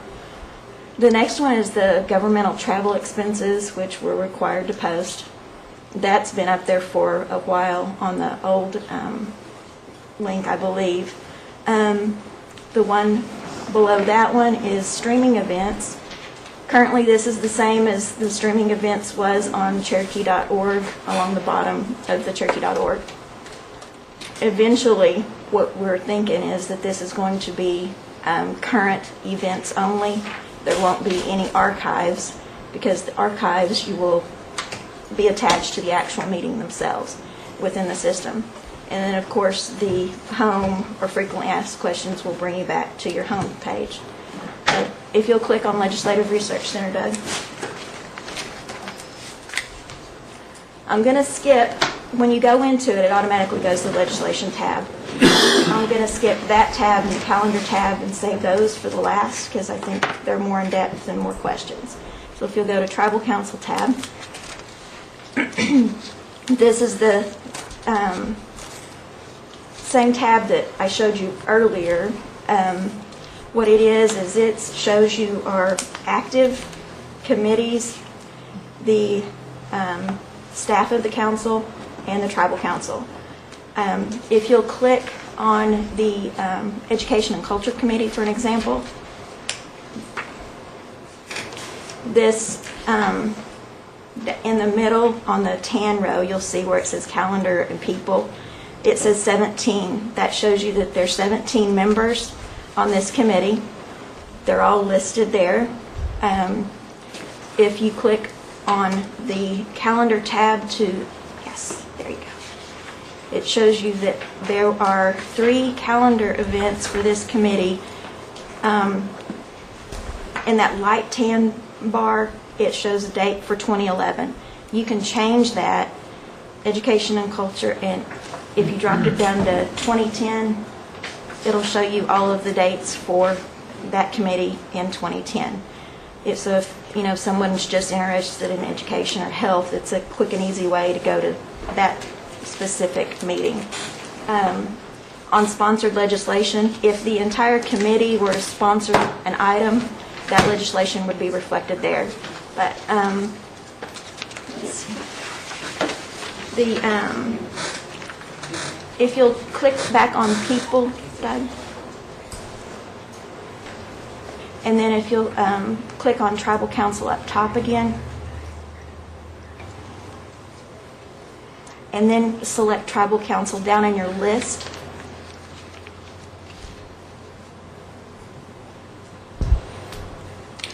It's basically the same screen I just showed you for the Education and Culture Committee. This shows the 17 current council members. The same thing with the calendar tab like I showed you on the Education and Culture Committee. This one does have sponsored legislation, but on the term, right up in the light tan bar, you need to be really cautious or conscious of this tab. Right now it shows current, which is our 17 current council members. If you click all, this has got every council member from 1976 to current. You are in there, Miss Paula. You are in there. You don't have a picture, but if you would like to submit one, I can put you on there. If you'll click on the first one, which is Gary Chapman, what it does, and yours will be the same, Paula. It just shows his name. It doesn't have any current information, foreign contact information, or anything of that sort. But it will show you that he was on 5 different tribal councils and the dates. It doesn't show any legislation that he sponsored or any other committees because that's long ago before we started inputting that type of information. But that's a brief overview of the Tribal Council tab. So if you'll skip now to the Boards and Commissions tab, this is all boards and commissions, advisories, and they're all listed there. And the former, like C&E, is there, and then I put the information up there on the act, on this act, combine these to this and that.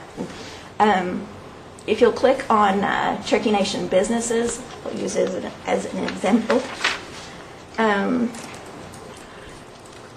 It shows the term of all. So that's all of the board members since I started inputting information for C&B.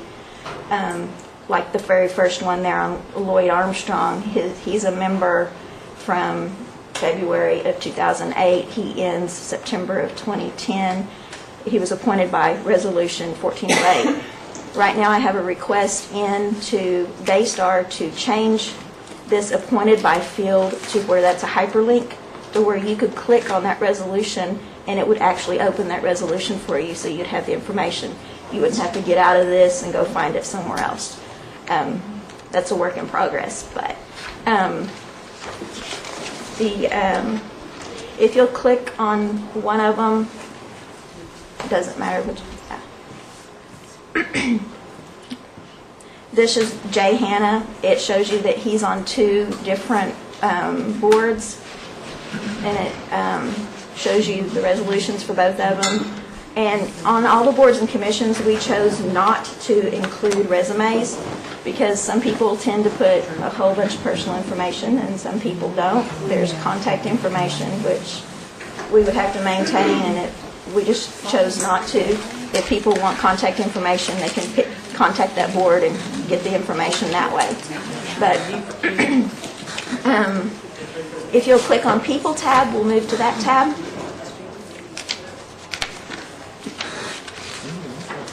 And on the People tab, we are on, if you'll click on Current,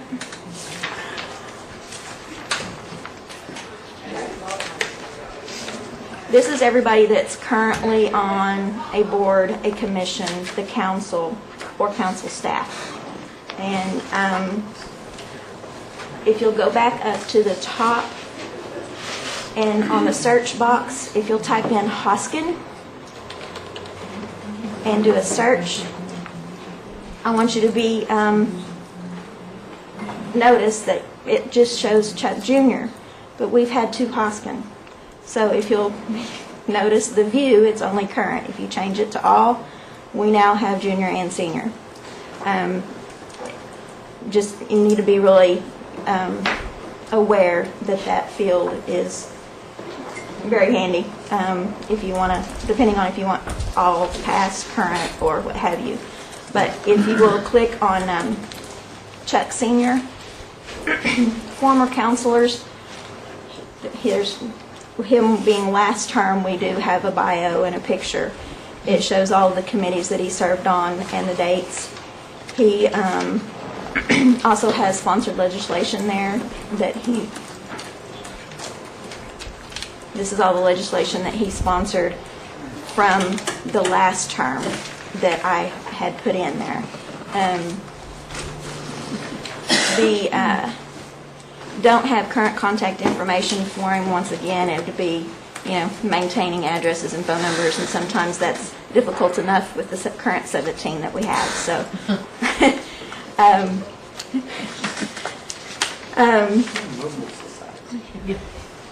wanted to.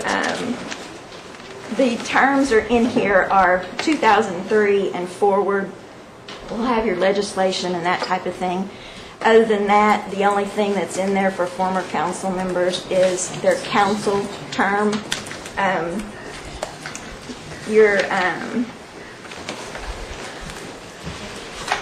there any questions so far? I mean, I've skipped through 3 tabs so far fairly quickly, and I'm getting ready to get into the legislation tab and the calendar tab, which are a lot more detailed and probably where everybody will spend the majority of their time. No? Okay. Click legislation tab, Doug.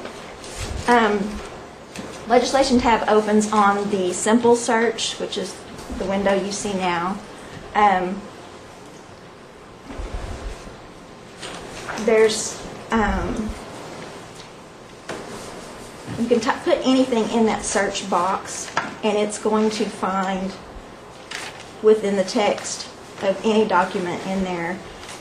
Depending on how specific you are, is going to depend on how long it takes. For an example, if you'll type in election,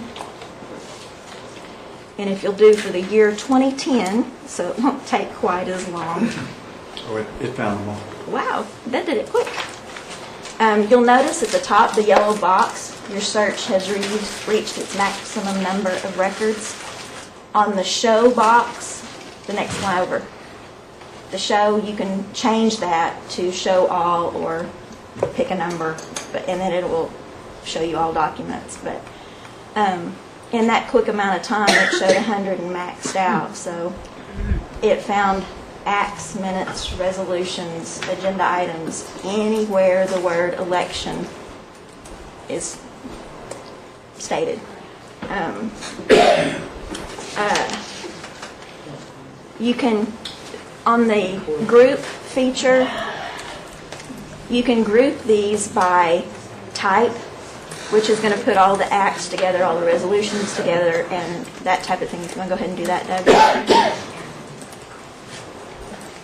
It may take it a little while to do that with that many records. Would it find 735? Wow. Then you can also down on the dark brown row, you can group there as well. Like if you'll click on enactment number, you can click the assortment there, so it'll put them in enactment number order.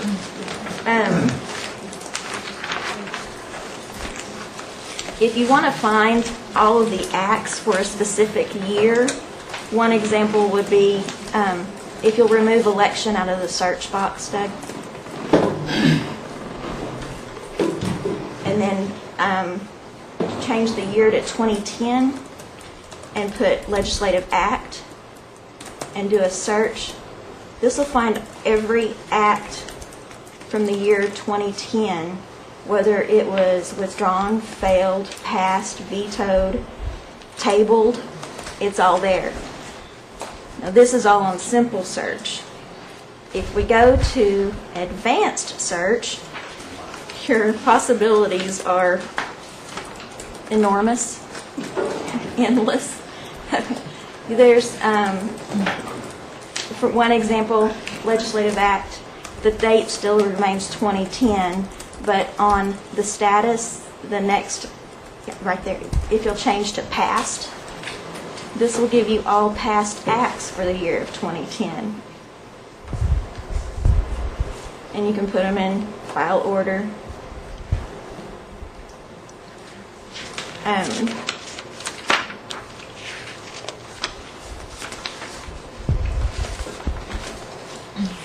Another search that you can do, of course, you can change the date. You can do by year, you can do this year, you can do all years. You have the type box. Over right now, we currently have legislative act in that field. If you'll do the drop down, that you can search for legislative policies, which is our travel policy.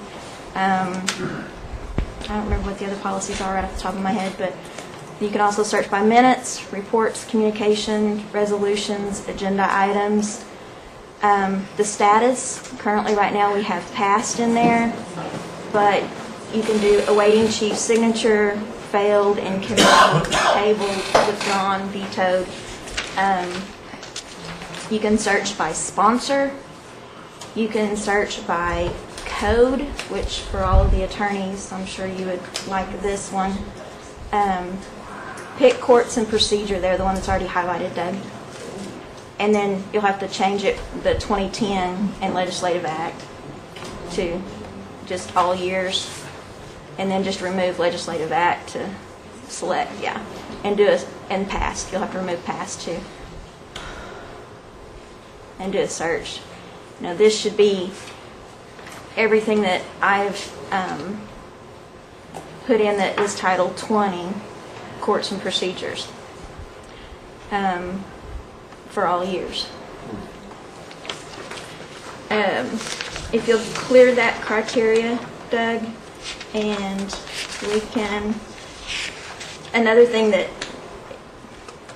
I had a gentleman call me, and some of you have heard this story, but some of you haven't. Had a gentleman call me. His great-grandpa had given him a knife, and in the handle of the knife was the Cherokee Nation seal. He wanted more information about it, and he called and wanted to know if we could help him. He told me that it was presented to the council and gave me a time frame. So what I did was I went into the system, and I, in legislative text, typed the word knife, and I put minutes. In control of the next call, yeah. I put council because he presented it to the council. And then on action date, which down, yes, there. Click the little calendar, and then if you'll click where it says February 2011, if you'll change that to January, and then if you'll back that date up back to 1980, and click it, then hit OK, and pick the first, and then click between, and then on that date choose December 31st of 1985.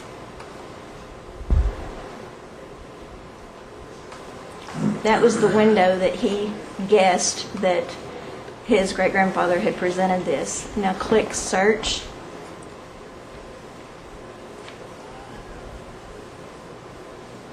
It found tribal council minutes from 1981. And if you open those minutes and scroll down, you have to click, it's on the history. If you click the text box, there you go.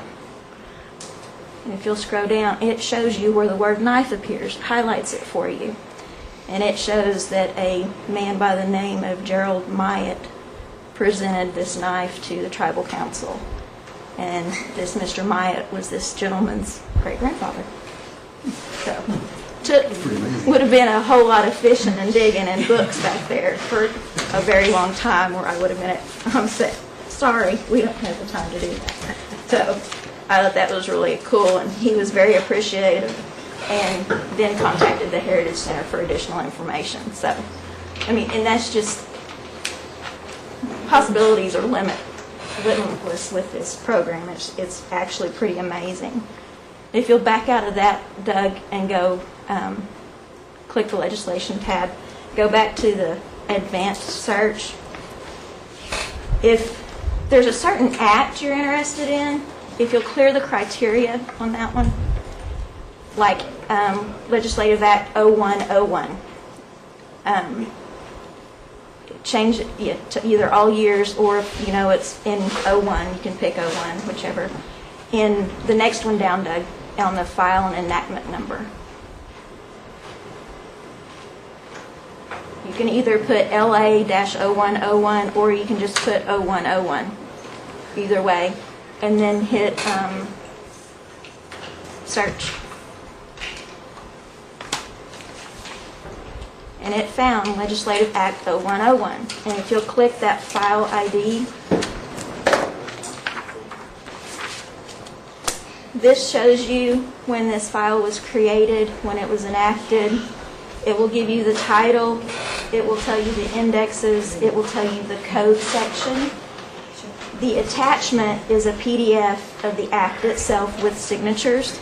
If you want to go ahead and show them that one, Doug. So when anybody calls the council house and wants a copy of an act, this is what they would get. So if they use the system, they don't have to call or come see us. Another really cool feature with this one is, if you'll scroll down, right now this is on the text tab. That's actually the body of the legislation there. And if you'll, this one doesn't have a history. On that history tab it shows 0 because it was back in 01. It wasn't generated through the process to have history. But on the related files, all those little blue file IDs, that's every time this piece of legislation has been amended. And if you'll click on that last one, that 10-129, it will show you that this is an amendment to Legislative Act 0101. It'll show you who sponsored it, basically all the information at the top that the other one showed you. There also is an attachment of the PDF like the other one. This one does have history. It'll show you that it began in rules in October of 2010. It was approved and forwarded to council. Then at council in November of 2010 it was approved, and then the office of the chief signed it and returned it back to us on November 24th. Let me catch up in my paper here. Oh, I didn't pay attention. You can, if you'll click on the action details on either the tribal council or rules, it basically shows you the mover and the seconder and the action text that, you know, what was said when the motion was made and passed. The meeting details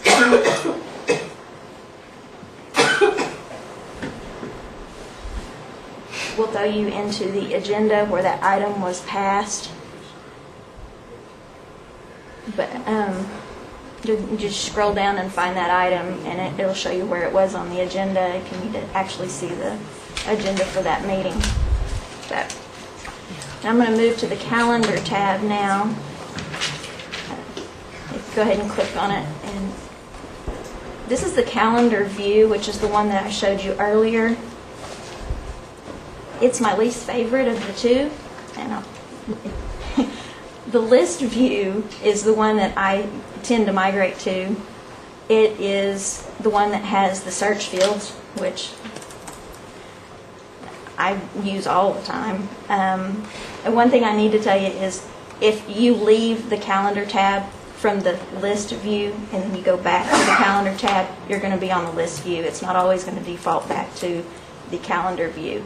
But from here, what I was wanting to show you is a good example of what Doug referred to earlier about the upload of all of the videos. Was if you'll choose the year 1997 and Tribal Council, these are some of an example of all the old ones that we found, and it's got a good mix of audio and video. And over there in that far right column, it will show you if it is an actual audio or video. And the one where it shows that there are no minutes available and it says audio, if you'll click that audio, remember, this is Good evening. The chair will call this meeting to order. At this time, I want to say... This is a cassette tape. And I mean, look at how clear it is. Oh, okay. So, Make fun of it. no, make fun of it. But It wasn't 8-track. we didn't find any 8-tracks. No. There's not any minutes available, and some you will notice that because we ended up finding a bunch of audios and then realized we don't have a minute record. We don't have a paper trail, but we have an audio. So sometimes, like in that instance, you have an audio, but we don't have paper. So if it's not there, it's not because we didn't choose to put it on there, it's because we don't have it. If you'll click, I think at the video for like 2 down, Doug, we can show them an example of one from back then with an actual video. We might get to see Paula. Sure. I'm on. Yeah. It does have audio, it's just turned down. Yeah. There we go. Yeah. That's jigs in. Yeah. And that's just a small example of some of the older ones that we found, and the people that did the restoration did an awesome job with them, and it's really neat, a really neat idea. But Doug, if you'll change it up there to this year, and then change tribal council to select. And that's one thing on that drop down you'll notice you can pick either year, you can pick all years, or you can get more specific as to this month, last month, this week, last week. I mean, it's... City council? No, to select. So it'll pick everything for this year so far. And then, yeah. What I want to show you on this one is it, okay. It's got today at the top. I want to start down on the bottom, Doug, and work our way up. If you click on this, it'll reverse the sort order. Mm-hmm.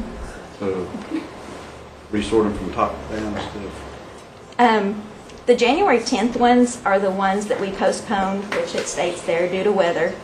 Those are in their final form. We won't ever have a minute to get 4 of them. But on the normal basis, that next section, the ones for the January 17th, that little group there are in their final form, meaning they have their meeting details, their agenda, their minutes, and their video. Now this video section is where it's fixing to get really cool.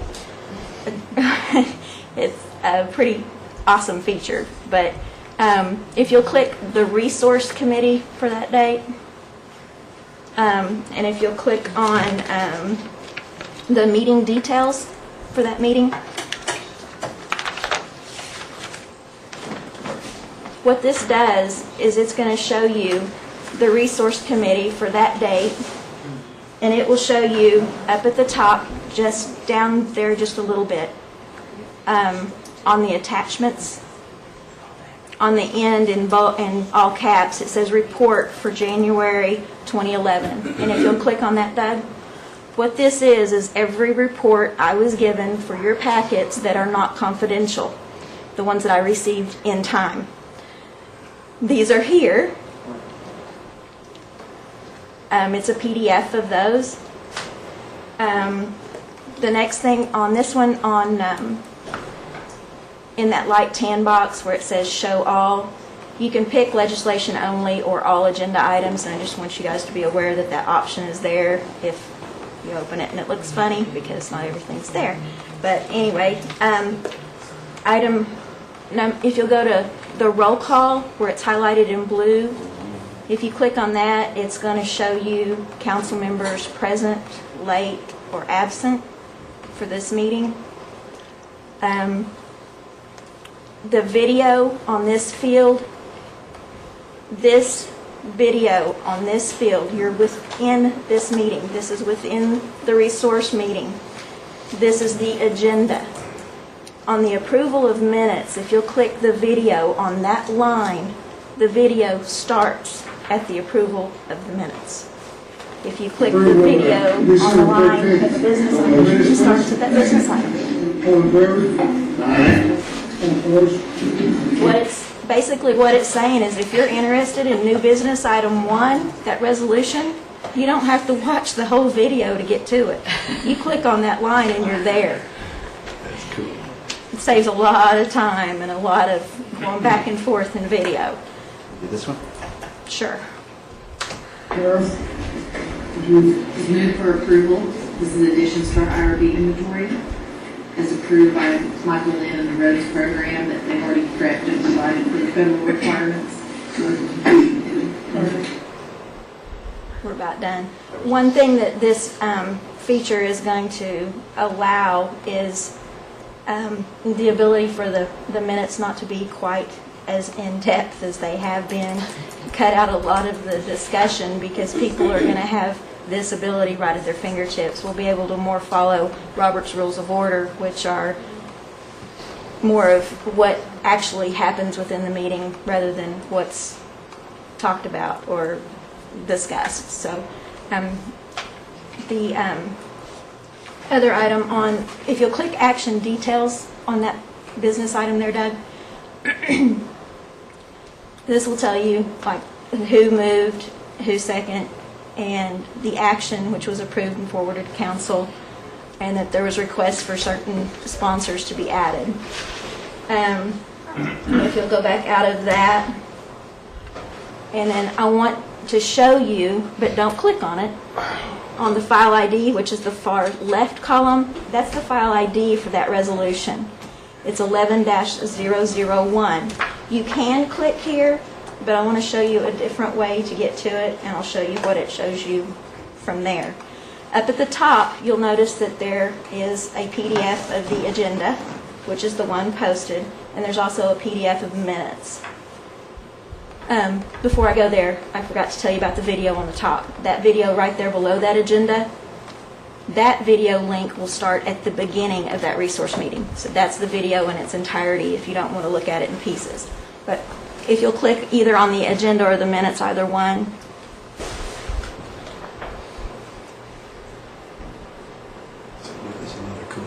this is a PDF of that agenda that was posted. It's actually a picture of that agenda. If you'll scroll, whoop, I didn't do it on the agenda. Go to the minutes, Doug. Okay. This is when we first started doing that, so I know it's on the minutes.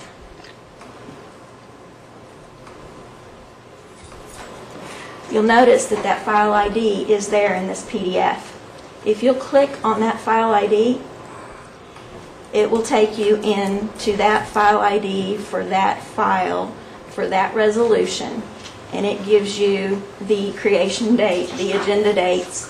It'll give you, right now it says that its status is awaiting chief signature, but it shows you that it's got its enactment number from where it passed council. Right now the PDF of the signed version is not on there because I haven't received it back yet. It's got all of the sponsors listed. It shows you the indexes attached. It shows you the codes if resolutions don't have a code. But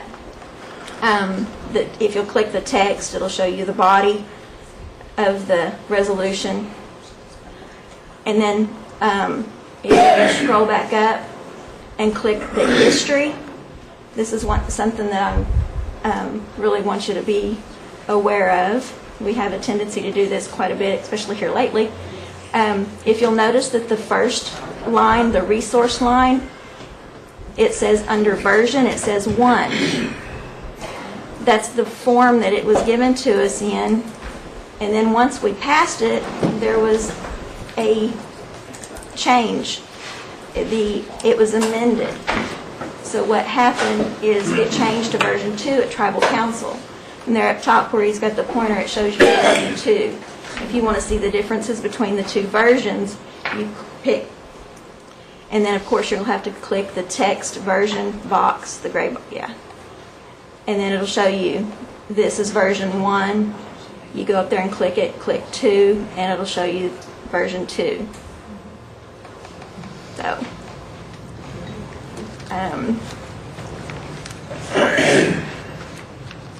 I believe that's all. The other, click back on the history, Doug, on that one. And scroll up just a little bit.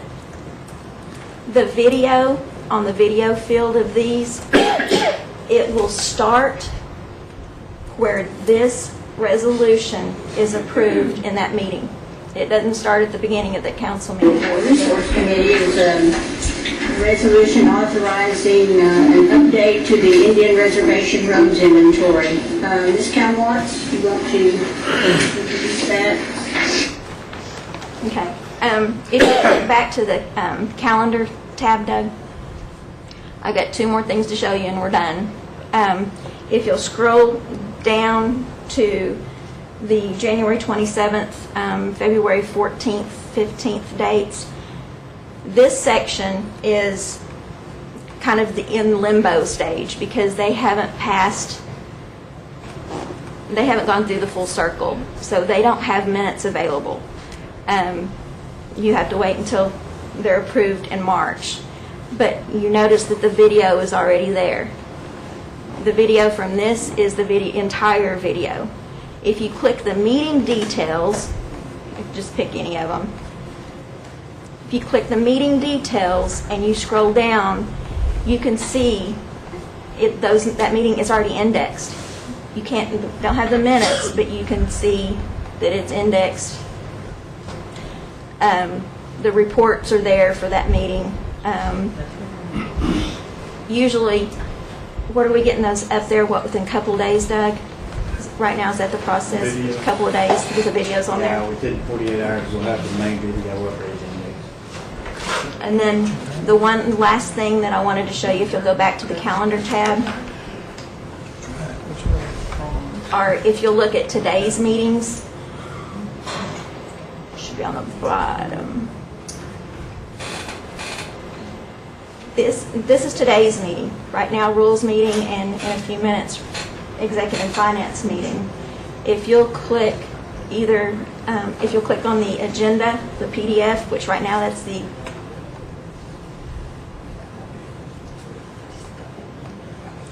you can scroll down, and once again, there's all of your file IDs where you could see the items. So anybody watching video stream can pull the PDF of our agenda, click on these items, and they can see what you see.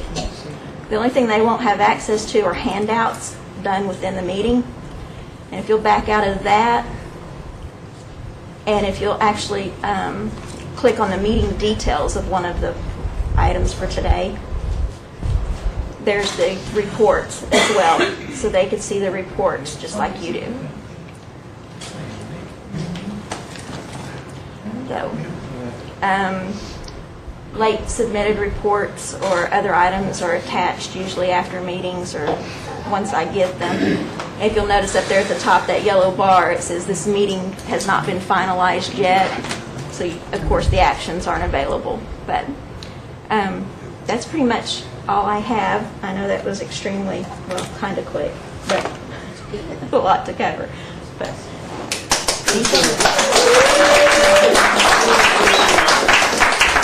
did I miss anything, Doug, before?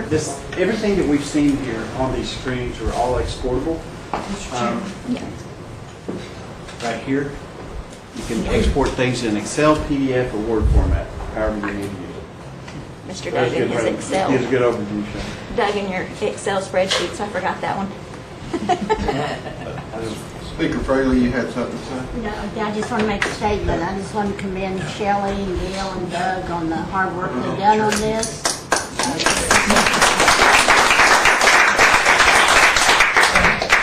They each of them know the system, all of the system now, and they can back one another up. So they've done very well, and I'm glad that we got to this point because Doug has really been cranky pushing this forward.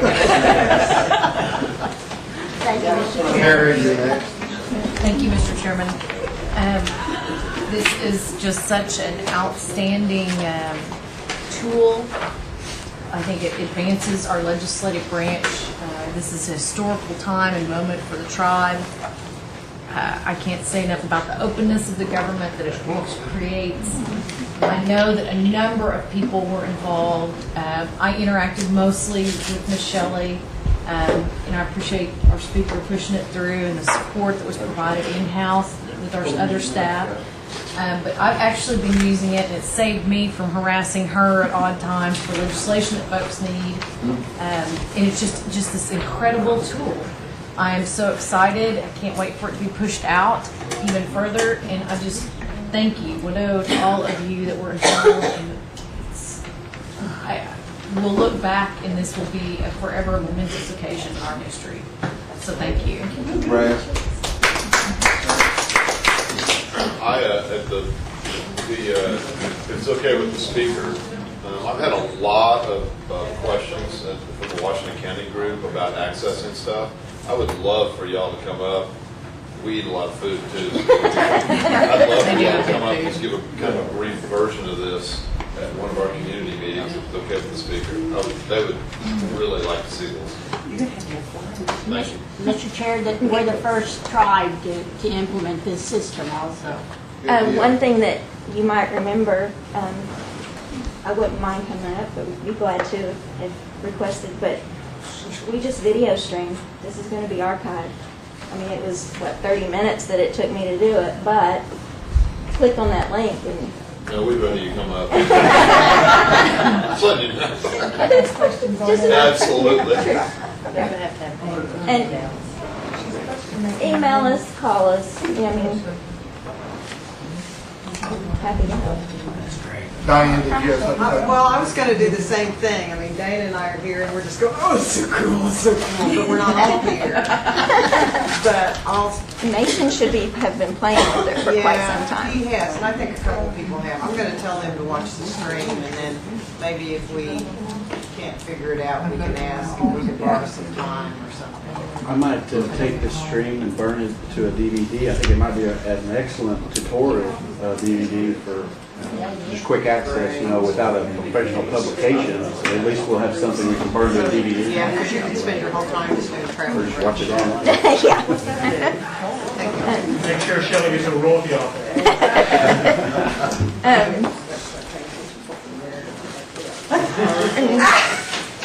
As you guys noticed, we did go to get to that from Cherokee.org, so it's out there. So he can access it now? Thank you. Doug? Yeah, we were running live. Doug. Yeah, we were live. Did we adjourn? We got announcements. Press Move for release. adjournment. Wait. Before we adjourn, we have a report here from, on the compensation committee, and we want to make sure everybody gets a copy of it.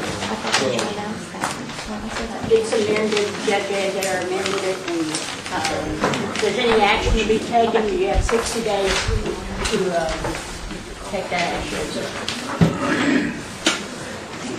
Executive finance. 5 minutes, Mr. Baker wants to have his, so, and we're behind, so we have a motion to adjourn, second. Second. All in favor? Aye. All opposed? Aye. Sorry, Jack, I went into your